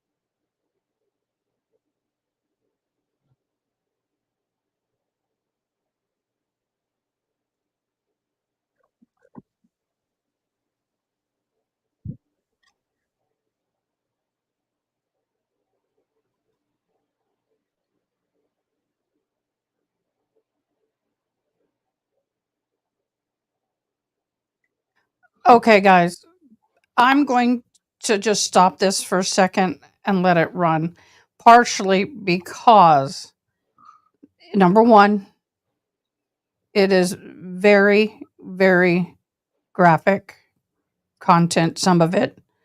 The other part is it's very difficult to listen to and can be very triggering for some of my viewers who have gone through some of these kind of things.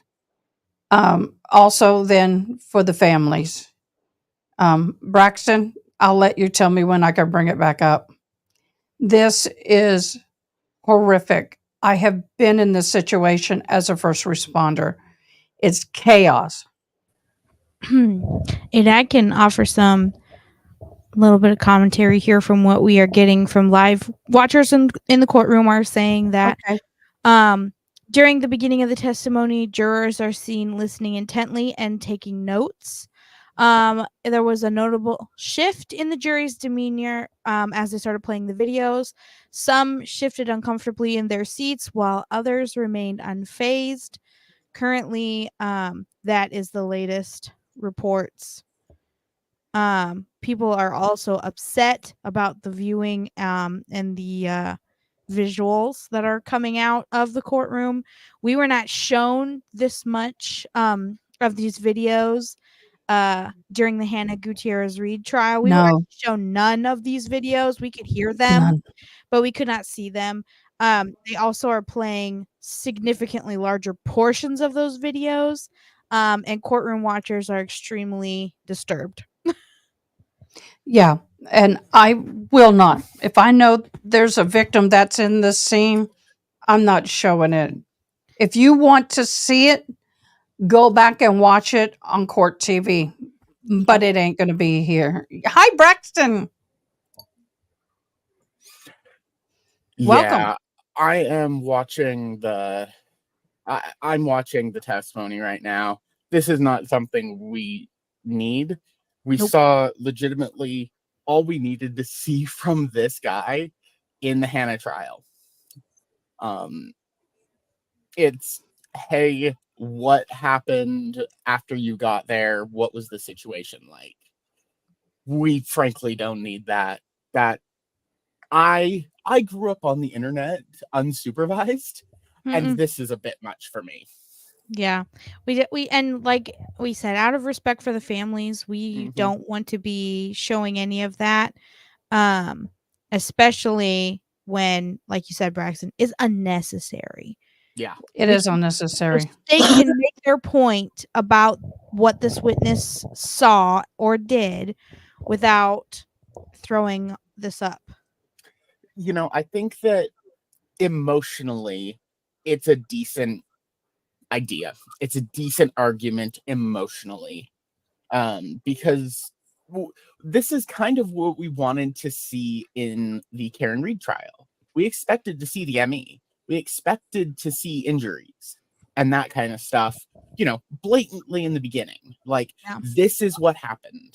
This is how horrific it was. We didn't get that. Yeah. But this is what usually happens. It all comes out at the very beginning. We didn't get that because it's not consistent with what the state alleged in Karen Reed. Well, I mean, yeah. Yeah.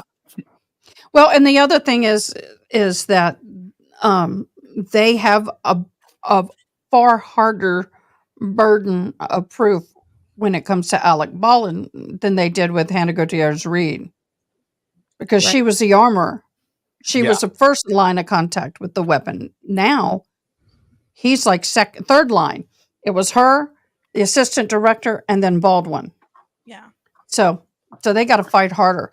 But to me, this shouldn't be shown. I mean, if they show it in court to the jurors because they need to see it, fine. Court TV doesn't need to be showing this. No, and I believe there was a standing order in Hannah Gutierrez Reed that the media was not allowed to show that, and it appears that there is no order for restriction of media and what they are allowed to show, and we were not ready. Yeah, I threw this in chat that I think it's good to have in public. I think this is something that needs to be publicly viewable. just because we need to be able to see, okay, what's the facts of what happened? How can we personally interpret this? But I don't think it needs to be on national television. Right. Court watchers who are publicly in there who can see it, fine. Yeah. But if the family turns on their TV, they don't need to be seeing that.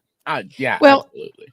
And also, we don't need, and even though this channel is not rated for minors, we do, and I do not want to be responsible for minors getting a hold of this stuff. Right. Not. Okay, so we're going to go back. I'm going to pop the trial back on. I'm just so you know, I'm starting at about 6 minutes just after they remove her from the church. Okay. So let me get this back on stage. I'm going to pull you down, but keep you live. Okay, Braxton? Sounds good. All right. And let me get this stuff. Let me get it going. I looked over and seen that they were getting the oxygen tank out. Noticed that they were using on a bag valve mask, which was more appropriate for that situation than the one that goes around their face. I'm just helping them, doing as much as I can to help. So give us a little bit more information. What causes you to believe that the bag valve mask is more appropriate than the one that goes around your face? And when you say the one that goes around your face, what do you mean?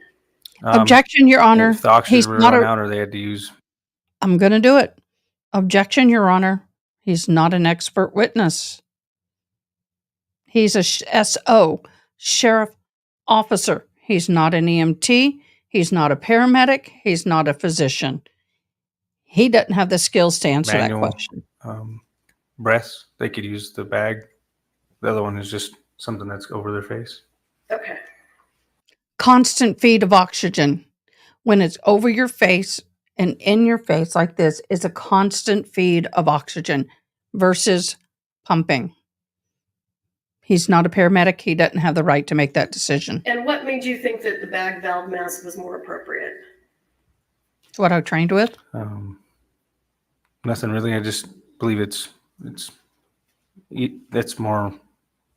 I don't know. Officer LaFleur, are you trained in life-saving measures? To an extent, yes. Okay. Was it anything about your training that caused you to think that that would be more appropriate? It's just what we've been trained with versus the one that was already on her. Okay.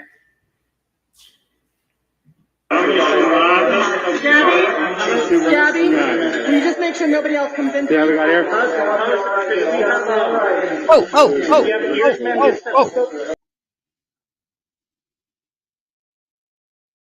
Didn't know.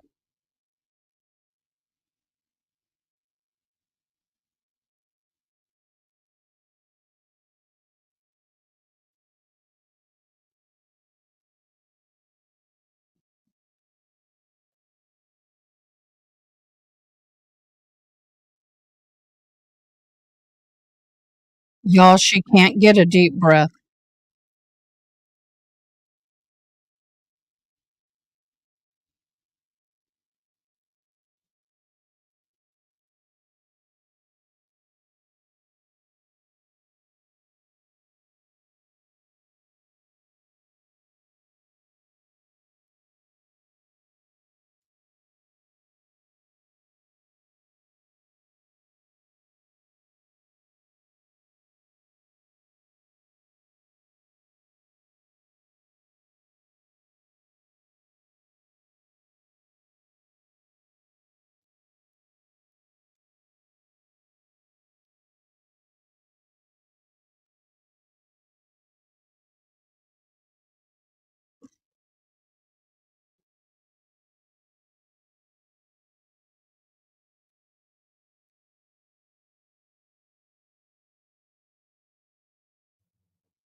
Just trying to stay busy, help clear the way for the stretcher. The ambulance is here.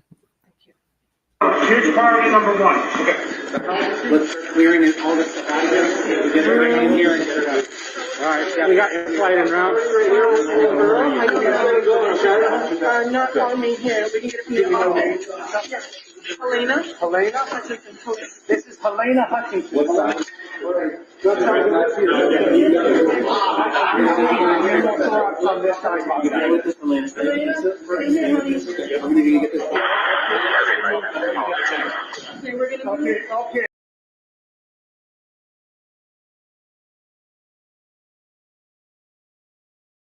I'm not behind you, good. All right, see,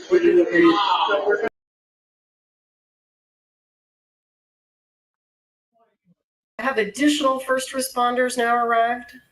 Yes. Can you give us an idea of who's on set assisting now?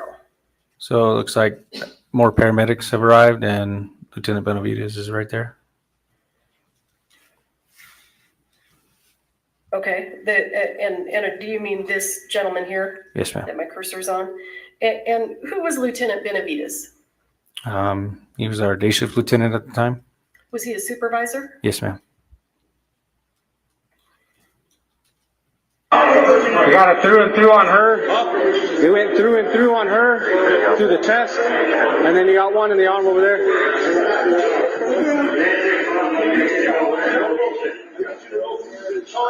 Everybody stops what they're doing right now. This is a crash scene. Okay, everybody stop.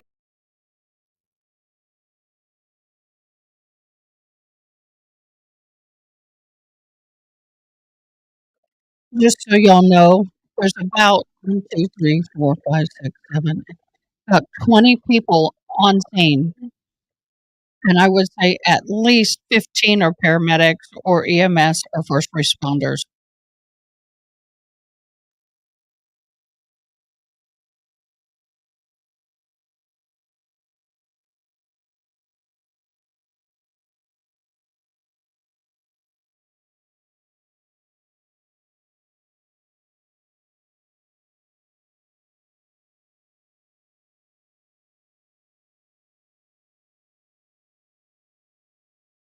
I still cannot show you.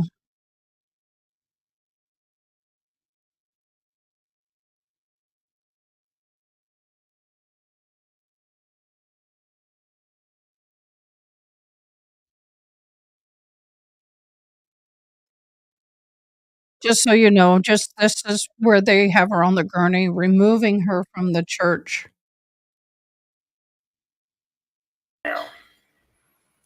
Into the back of the ambulance. And can you explain why is she going into the back of an ambulance rather than the helicopter? The helicopter hasn't arrived yet, and my understanding is that they have additional medicines and. All right, first of all, you're not a first responder. Why is Baldwin's lawyer team not objecting? Objection, Your Honor. He's not an expert witness.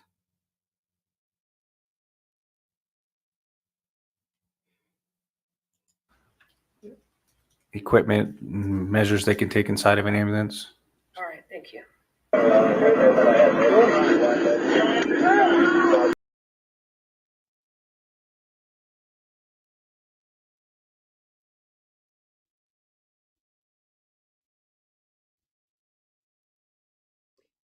That is true, Miss Kevin.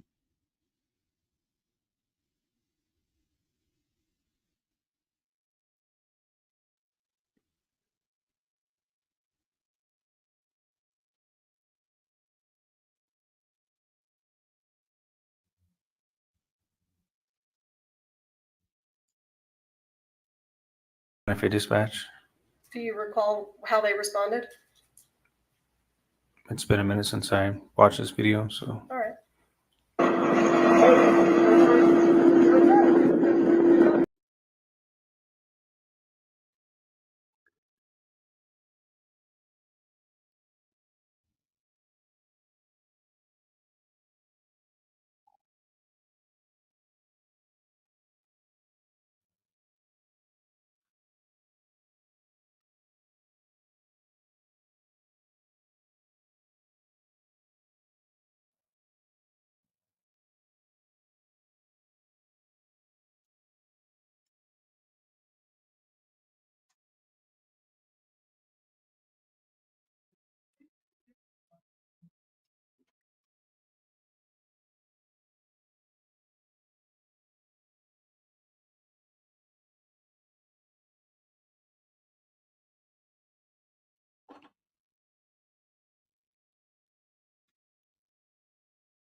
Was that an issue in this scene?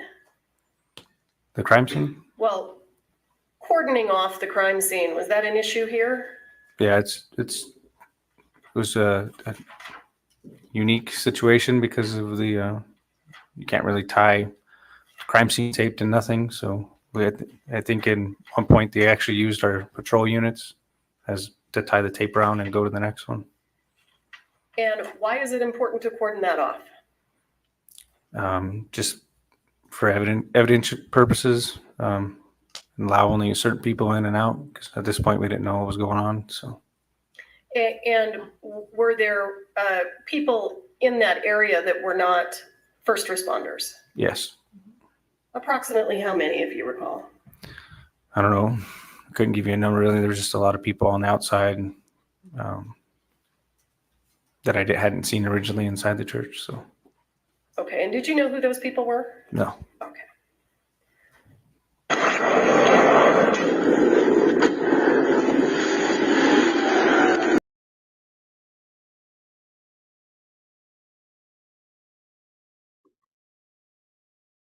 They're going back in.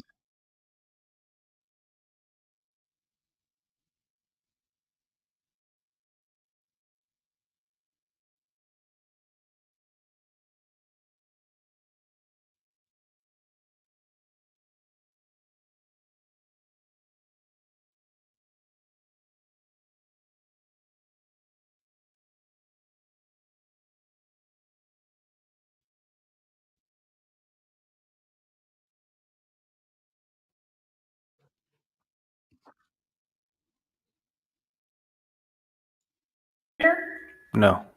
So when the crime scene tape goes up, what happens to that person? I can't recall. Well, I haven't watched the video yet.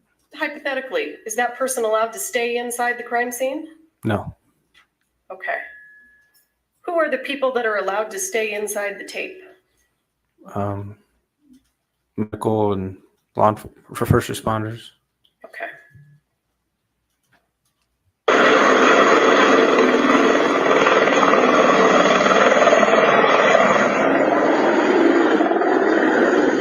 We need chief. Radio in for my Tell you guys, this is in the middle of a shot, and I have live ordnance on the ceiling up there. It's safe. Okay. But it is here, right above here. Okay. Right there. That's okay. And if you get to the point where you say you want me to move, all right. I'll my guys. Okay.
Okay. What we're going to do is I'm going to bring Braxton back on. He's going to.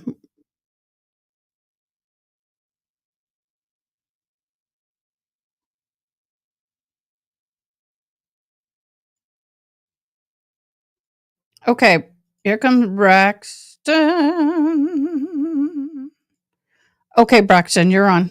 All right. Yeah, so basically what we missed was they brought both of them out. The scene is chaos. No one knows what's going on, and everyone's just trying to save everyone's life. Like, that is basically what this video is. Yeah, like, I believe at this point in the video they just got they're about to take Helena out. So we should be fine for graphic imagery here in just a minute. But I don't know. Court TV, I'm not really happy with at the moment. I'm not either. That was a little too much. Right. I want to explain something that was brought up in the Hannah trial, and will be brought up in this one, I'm sure. Why did it take so long for them to get her on the helicopter? Well, first of all, they can't get her on the helicopter until she's stabilized, especially when you have certain medical conditions, lung involved, because as the helicopter rises, that pressure changes on the body, and it could make her condition worse. It can even, some people who have a blood clot or something like that in their lung, it can kill them. So they have to keep them under a certain altitude. So they have to get her to a certain stabilized condition before they can put her in the helicopter.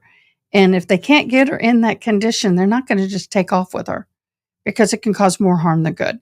So I know a lot of people were frustrated about that. I get it. You just want to get her out of there and get her to where she's going. But honestly, the wound that she has that goes through a lung, part of a heart, anything like, I mean, she realistically, as far out as they are, it doesn't look good. Even if they were close to a hospital, it still would be no guarantee. Yeah. So I hate to skip too much, but I'm still seeing stuff on scene. Yeah.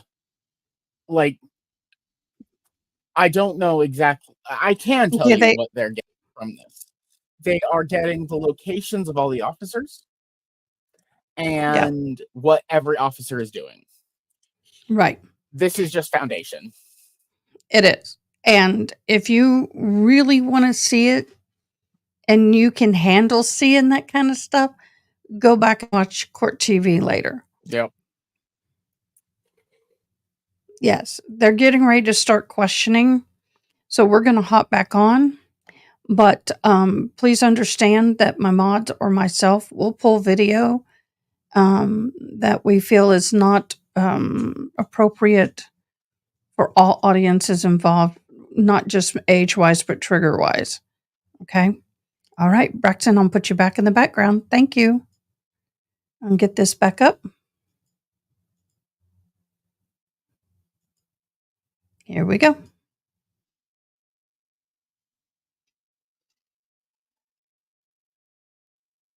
They're going to go talk to Alec Baldwin.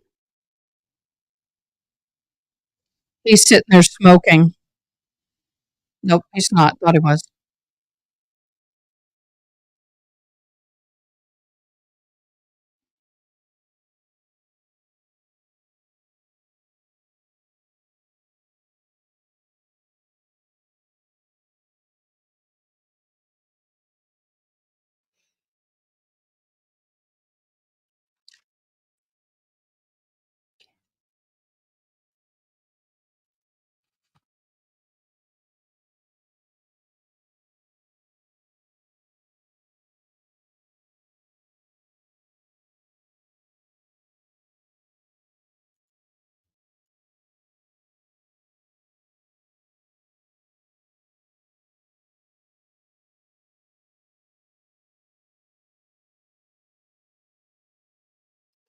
Okay, I'm being told okay, I don't know why there's no sound all of a sudden. Don't have a clue. So I'm going to open up a new live and get this back up and running on a new feed. I apologize, guys. There's nothing I can do about it. I'm gonna get it on a new feed. Let me share screen.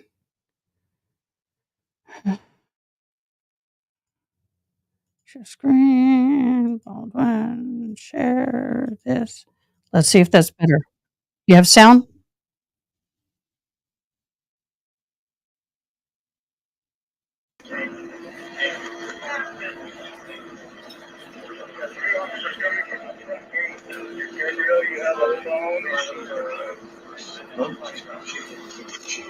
Three to T4. I have 3 for concussions. Just really that it was down. Everybody was screaming. What back to George? Oh, he was inside. Does it appear to you that Mr. Baldwin is speaking to the other witnesses? I think he was talking about who would know who's in the room. Okay. I can't really hear it. And then apparently the guy's son was working there as well. Okay. Is this an ideal way to separate someone from witnesses?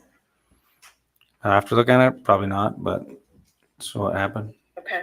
Understood. You're right at the door. Do you have an ID on you, sir?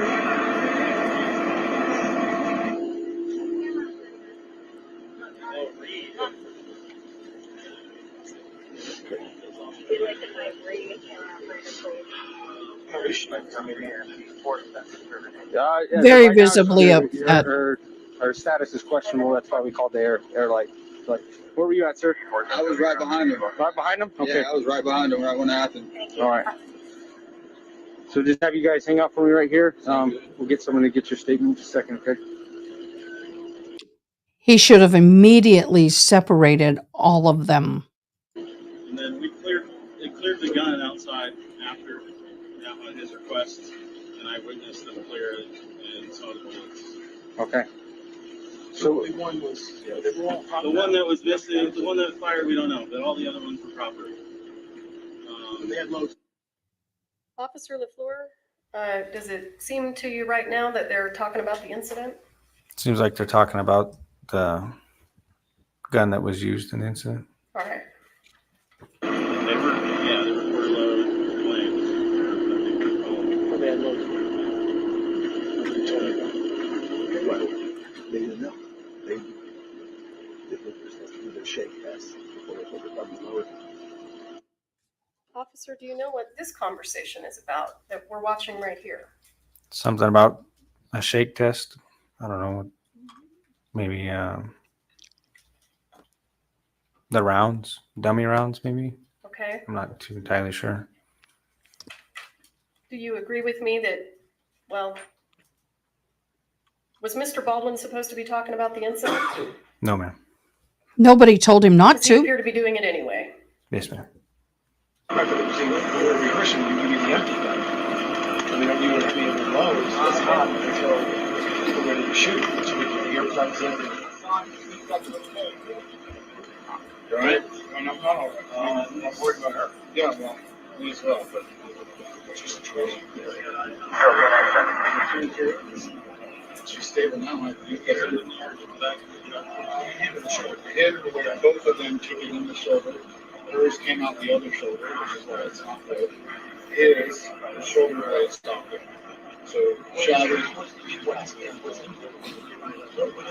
There's basically a rotting to blank, but because I think it was based on the sound of how much ringing I had, I think it was a half. Officer, they First of all, the officer that's standing there, where is that camera? Is that on the officer? If so, why is he not stopping them from talking to each other? You can't blame the people on scene, the witnesses, or Alec Baldwin for that matter, for talking if you have not told them, do not discuss this with anybody. I need y'all to separate. I need you to sit down and keep your mouth shut. We will talk to each one of you individually. So you can't hold this against Alec Baldwin. He was not told he could not talk. Nor was he read his rights at this point. Still talking about the incident? Yes, ma'am. Is there a reason that you didn't stop him since you told him not to? Did he? As time I goes didn't on, hear I it. tell him to stop. I haven't heard him say stop. Okay. So who knows what else is in the room? My other hand. You were in the room? Effects crew. Okay. Get your ID, sir. That's what I was saying. I think there was more than 6 or 7 guys. I think it was about You 8. told him to stop? Where have you told him to stop? Gentleman over here on the left? Yes, ma'am. Any reason to believe he was inside the room at the time? I'm not sure at this point. Okay.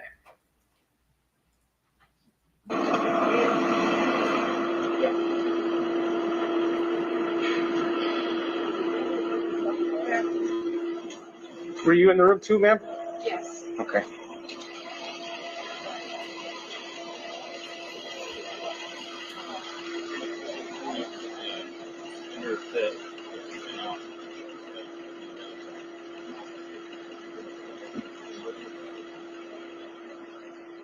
She was breathing. She had clear lungs. And that needs to be for me. But you think so, Scott? They're right. It's not Scott. Where did he take him? He took it to the right shoulder. His right shoulder blade stopped it, but they're hearing stuff in his head. Where did she went after that? Did they take him as he got? I really feel bad for They were all of them, allowed to. including Alec. So they'll stabilize both, and then once the sheriff says you're good to go, they'll let them go. So she basically they're trying to stabilize her vital signs enough for the flight. Sure. And administer any kind of narcotics or anything they need, blood thinners or that may be. Then they'll load her up in the helicopter and they'll fly her there. I believe the other ambulance is on the other side, and he seems to be doing better than she was, so Absolutely. they might drive him in an ambulance. I heard him wave off the other bed, so. Where did they put her? He went out and got into right? Both of them took it in the shoulder. When I was up in Joel, I mean, I don't know if you heard, but the guy in yellow said he heard them wave off the air flight. That means if that is true, she's not going to be viable for flight. she was nothing on it before they put the ambulance. He just went over. Yeah, I ran out. I came back in the cubes and I was helping him. I didn't see nothing. I was asking if he was all right. He couldn't hear me. You and him at the trauma hospital. Still always St. Vincent's. They're both trauma ones. Okay. I think this woman here's the owner of the property. I'm not sure. But there's a lady that looks like her who's the owner of the property. The information, I was curious. Yes, ma'am.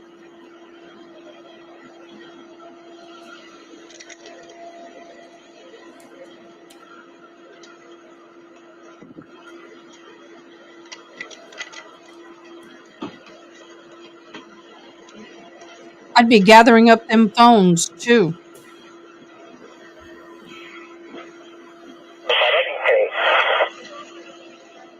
I'm gonna step away and call my wife. Yeah, no problem. I got more out.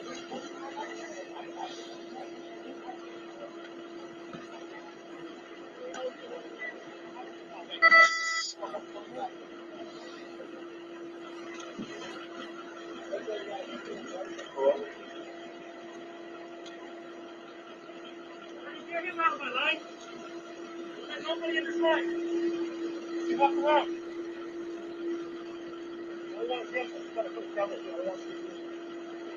Finally, somebody with some sense telling him he can't be behind the line. Officer LaFleur, have more first responders now arrived? Off to your right, you can see. There it is. Off to your right, you can see more patrol units showing up. This deputy showed up, but This corporal had been there for a minute. And approximately how long have you now been on scene? According to my body cam, a little over 25 minutes. Okay. Did anybody Hey, hear Corporal. him tell them they couldn't talk to each I got other? 7 people. They were in the room when it happened. All their IDs. So okay. Get it all brought that down. I'm not sure what CID came out there. It's okay. At that point in time, what was your understanding of how many people were in the room and witnessed it? I believe I said 7. Okay. Do you know whether or not that turned out to be true? I think there was actually more. I wrote all the people who said that they were in the room in my report. Hey, sir. Okay.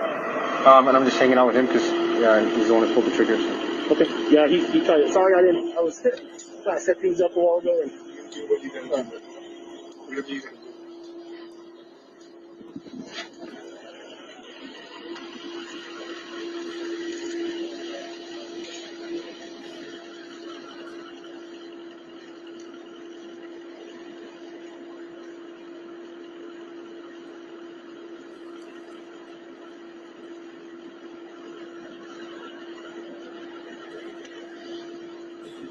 What are you smoking? You got one on you? You got a notepad? Ready? All right. Do you have a notepad? Officer LaFleur, at this point in time, I know he's no longer in the frame, but the gentleman in the blue denim shirt, do you know whether or not he was in the room at the time? I don't recall if he was in the room or not. Okay. I know there was some director or whatnot there. Yeah, I don't have mine either. Yeah. So I start. Yeah, I know. It came off when I was given trying to pack wounds. Yeah. Okay.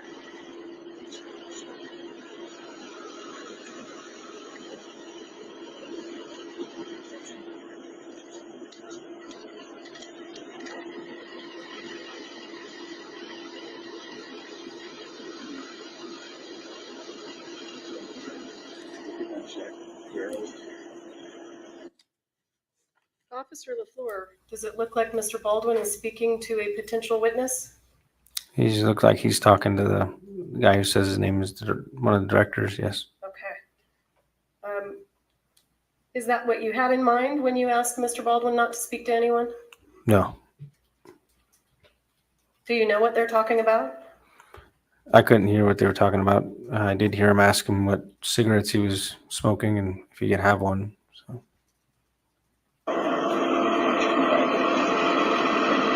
Once again, I have yet to hear this witness tell them not to be talking to each other. So, right now, I don't understand why that's important. I know it's important that they're talking to each other, but Jesus. And if they are, and you told them not to, why did you go back and say, shut it? Shut it down.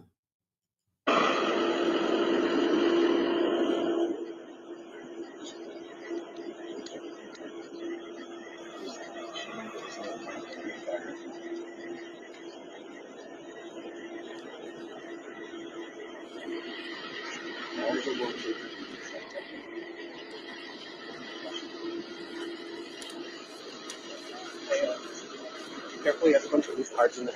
Oh, geez. All right. Or do you want to just try some pages off? No, because I'm going to be writing quite a bit. Everybody's in the room. I mean, I have my phone on me. Yeah. It's all right. I'll just, yeah, I'll write it down.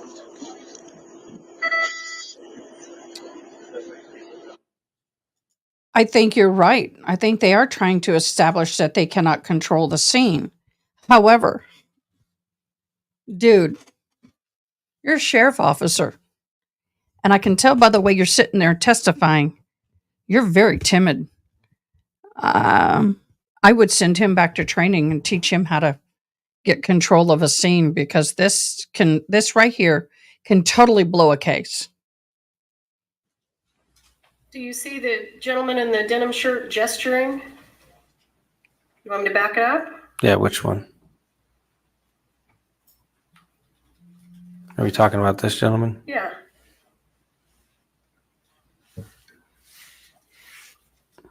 And do you know what he's gesturing? No, it looks like he picks up his hand. Now that you play it back, it looks like he's shaking his hand. And had you seen him do that previously? No, not until just now. I thought you testified earlier about a shake test. The gentleman was talking about a shake test, Okay.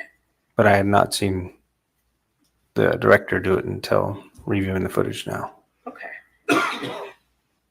My eyes aren't always exactly where the body cam's pointed, so. Absolutely. That's a good point. Very clear. When and you an tell important people point.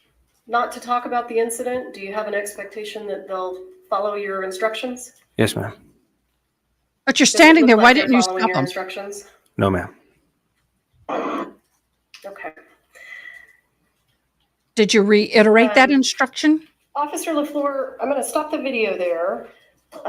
What else did you do on scene that day?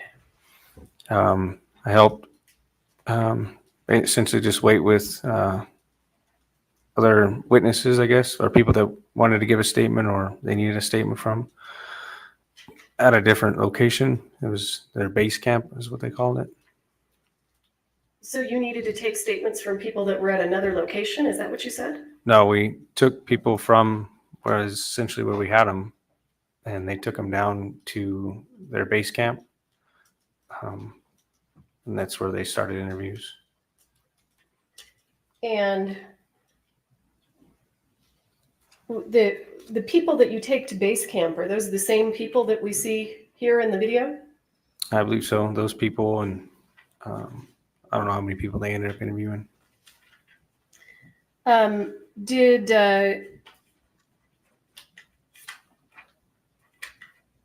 Did at any point in time, did Mr. Baldwin tell you that he didn't pull the trigger of the gun? I believe he told me he was holding the gun.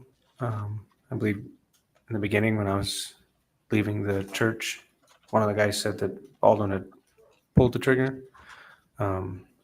So just Objection, hearsay, Your Honor. Was told. And That I know should have that been an this objection. sounds ridiculous, but we have to follow some jurisdictional rules. Do you see Mr. Baldwin in this frame here? Yes, ma'am. Would you point him out, please? And do you see that same gentleman in the courtroom today? Yes, ma'am. And would you point him out, please? He's sitting in the middle with the glasses. Okay.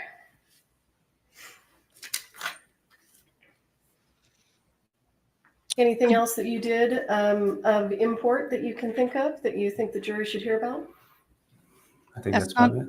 How long were you on scene, if you recall? From when I got there was, I don't know, about 10 hours maybe or so. I was there until dark. You were there for 10 hours. Yeah, until they were done interviewing people. I don't think you said that in the typical? Karen Reed, Hannah Gutierrez trial. It is if that's what they need to be done. So Okay.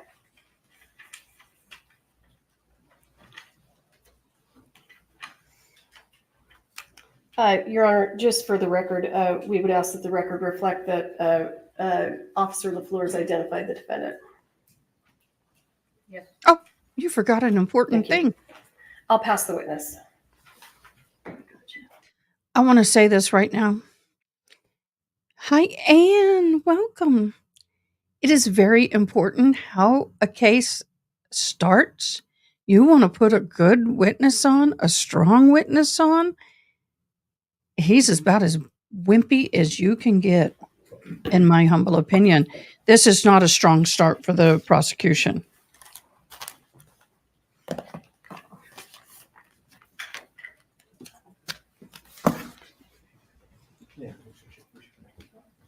May I proceed? Sorry, Mr. Spiro. Oh, sorry. Get that out of your way. Okay, we're going to cross.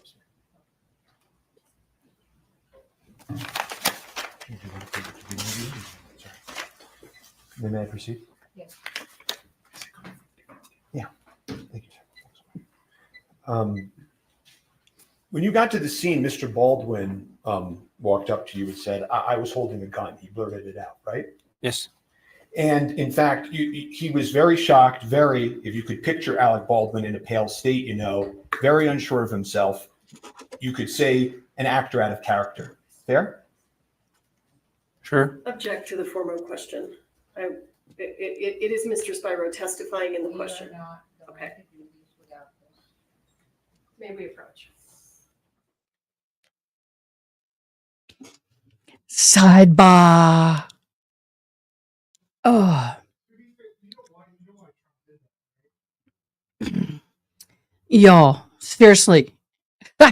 This woman is going to object her buns off. That's how she stays skinny. Because she has a lot of sidebar walking.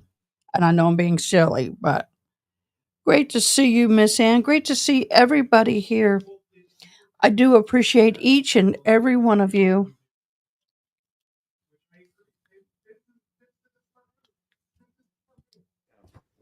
Mr. Baldwin, he looked very shocked. If you could picture Mr. Baldwin in a pale state, like unsure of himself, you could say an actor out of character. Is that a fair description? Sure. And he said to you, I'm here, whatever you want to do, right? Yes. He said to you at one point, where should I go? Right?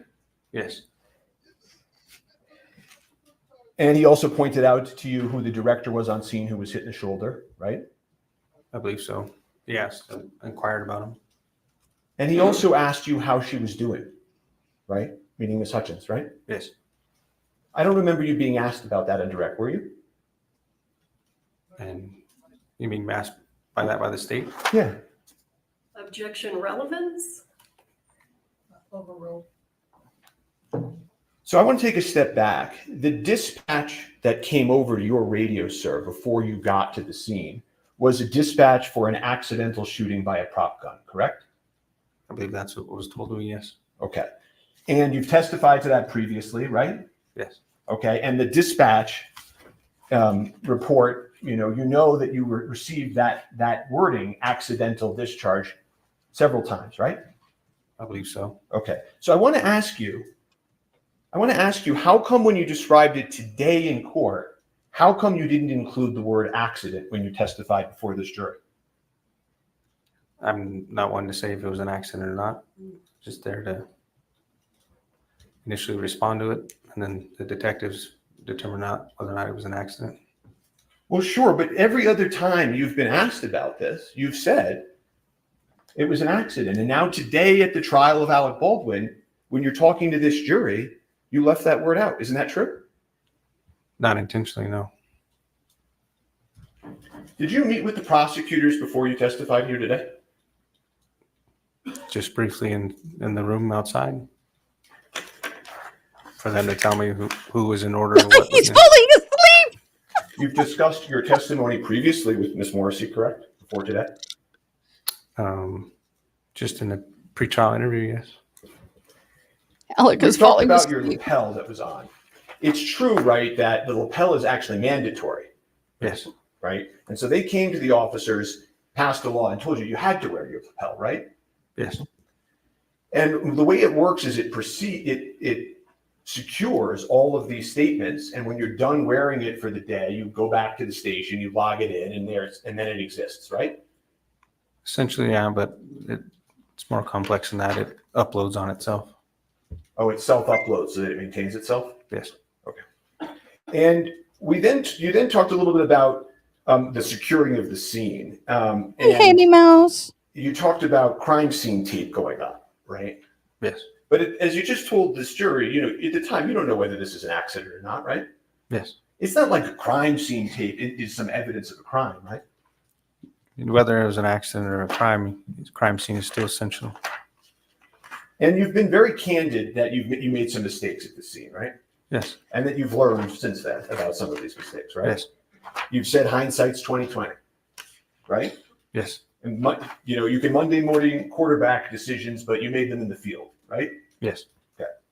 And you've said that based on your training and experience, you know that if witnesses are left to speak to each other, they can taint each other's memories, right? Yes.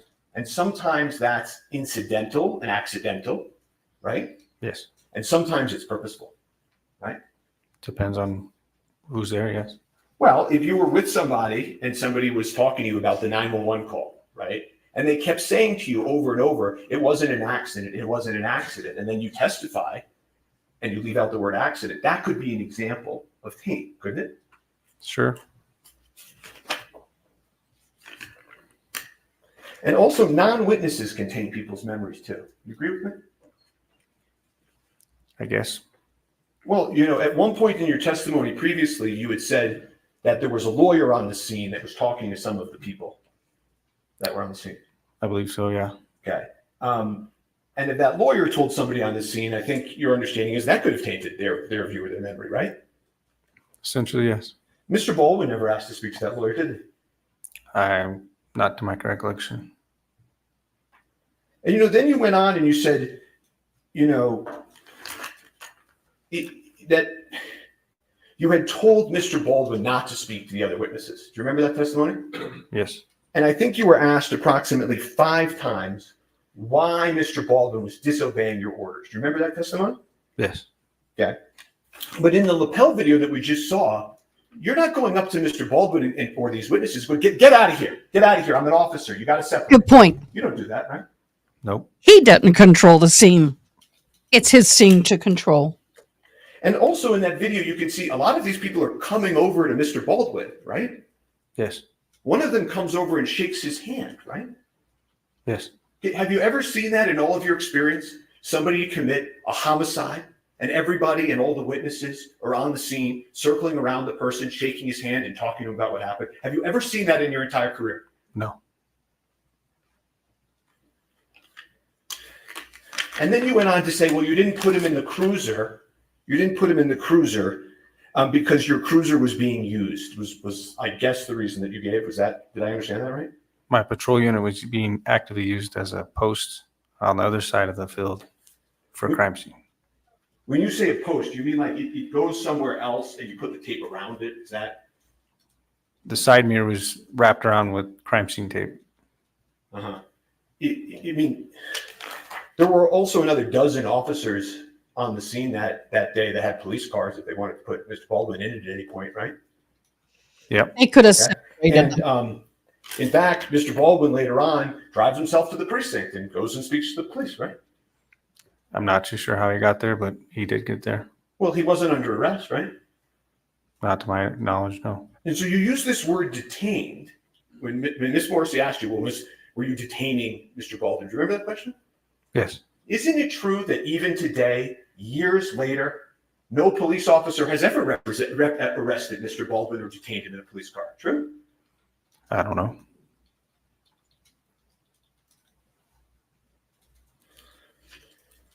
The police department, the Santa Fe Police Department, has never arrested Mr. Baldwin. Not the Back Santa to Fe the Police form of Department. question, asked and answered.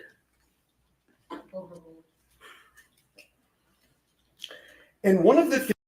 By the way, those of you who watched briefly with me on the motion hearing, do you guys not remember that they discussed about how the objections were going to be? Do y'all not remember that they said objection leading and that was it? No arguing the objection? And the one who brought that up is now arguing the objections. Yeah, that didn't work. That didn't last long. Things that you do as an officer on the scene is you observe demeanor, right? Yes. And you spent 10 hours on the scene, I think I heard you say, right? Yes. You got to see the people of Rust that day live, right? Yes. And the truth of the matter is that you took it as a way how everybody was acting and that the individual who claimed to have been holding the firearm was still there, that there was no, the way he was, his demeanor was that there wasn't any intention behind the act, as you could say. Isn't that true? I wouldn't say there was no intention. I don't know the individual's intentions, but his demeanor was sad, upset. Okay, well, it's not just his demeanor being sad and upset, right? Okay, we'll move that to the side. And I understand you're not a mind reader, right? Correct? Yes. Okay. All you can do is look at the people and look at how they're interacting and make your own judgments, right? Yes. Okay, and you do that as a police officer to try to figure out how to interact with a scene. True? Yes. Okay, and isn't it true that the way you took it, how everybody was acting, and that the individual who claimed to have been holding the firearm was still there, that there was the way he was, his demeanor was that there wasn't any intention behind the act, as you could say. Isn't that true? Again, the wording you're using, I wouldn't say I Okay. had any clue of whose intention was what, but he was sad and upset. Okay, well, let's play. Meaning this appeared to be more of an accident than a malicious act. Can y'all hear me okay? You're saying Am I too soft? You didn't say that he did. I'm going to impeach him. Well, you want me to clarify that? Yeah. Okay. Are you claiming that you didn't say that? Rephrase what you said? Sure. Dispatch said it was an accidental shooting by a prop gun. So I didn't know if there was any. I took it as the way how everybody was acting, and that the individual who claimed to have been holding the firearm was still there, that there was the way he was, his demeanor was that there wasn't any intention behind the act, as you could say, Again, I wouldn't say I knew what his intention was. I understand that. What I'm asking you now, okay, is did you in fact say those words that I just asked you? At what time? The Gutierrez or PTI? Yes. I may have. Okay. You don't deny saying that? No. Objection. I'm sorry. Should I play that every time we have an objection? I wish we had an objection counter. I need an objection counter. I think we're at 4 objections right now. 5 if you count the sidebars. Oh, I do have a counter. How many objections are we at by her? 4 or 5? Can anyone tell me? Was that really loud, Miss Kevin? Should I turn it down a little? Is that better? Okay, I got us at 4 objections. I'll try to remember. I can't put it on the screen, but I can keep track of it. I have a little counter over here on my Stream Deck. I'm just going to ask you, did you say that statement that I read? If you're reading a statement and it says my name next to it, then I more likely said it. I just don't recall when. You didn't review any of your material before coming into court? That was foolish of you. You have every right to do so. And one of the other things that happened that day that I don't think we've talked about is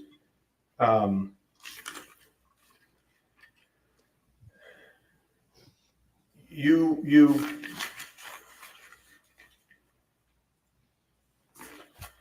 spoke to a witness who told you that a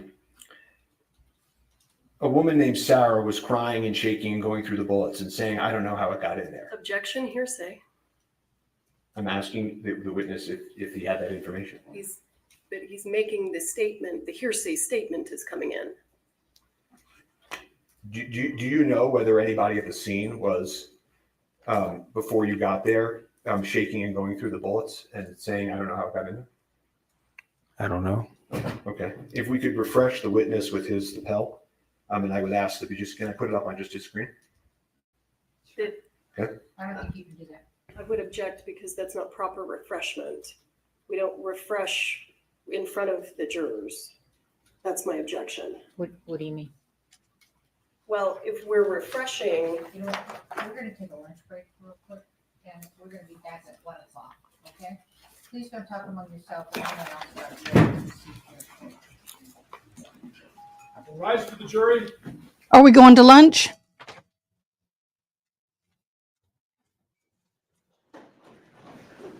Oh, okay. I'll be right back.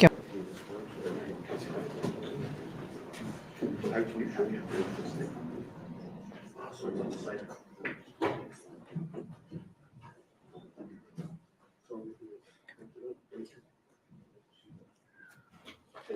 right, you're excused. You can move over. And this thing is a battery and council approach.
Sometimes I need to go take a little break. Okay, the court will be back at 1 local time, which is 2 my time. Diane, are you good at 3? Okay. So what I'm going to do is we're going to leave a little bit of music playing. I'll leave the little court feed up, and we're going to take our little breaks. Okay. And we shall be back shortly before 2 hour time. I'll probably take about a 15-20 minute break. But let me And get the banner up. I just got, there's going to be trainings in July starting. I can't hear you. Say it. You have me on? Do you have me Yeah. up? Can you hear me? There's going to be Forensic 1, Forensics 2, arrest, firearm and tool mark examination, Forensics 5, On that murder. website? Well, it's I don't know. I'll just send it to you because I got to figure it all out. I'll just send you the email. Send me the email. I'll send you. Okay. All right. 3 o'clock coming up. Bye. Bye. So I'm going to remove myself and put the doggy up.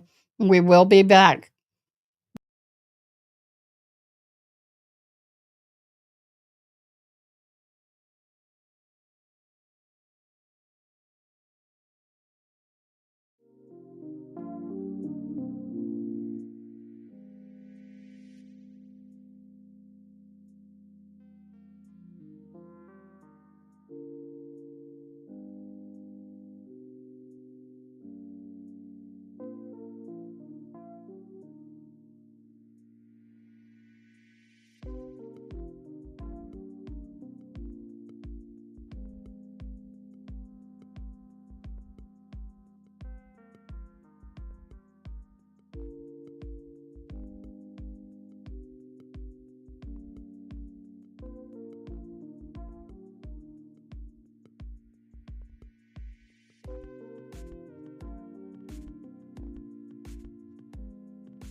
read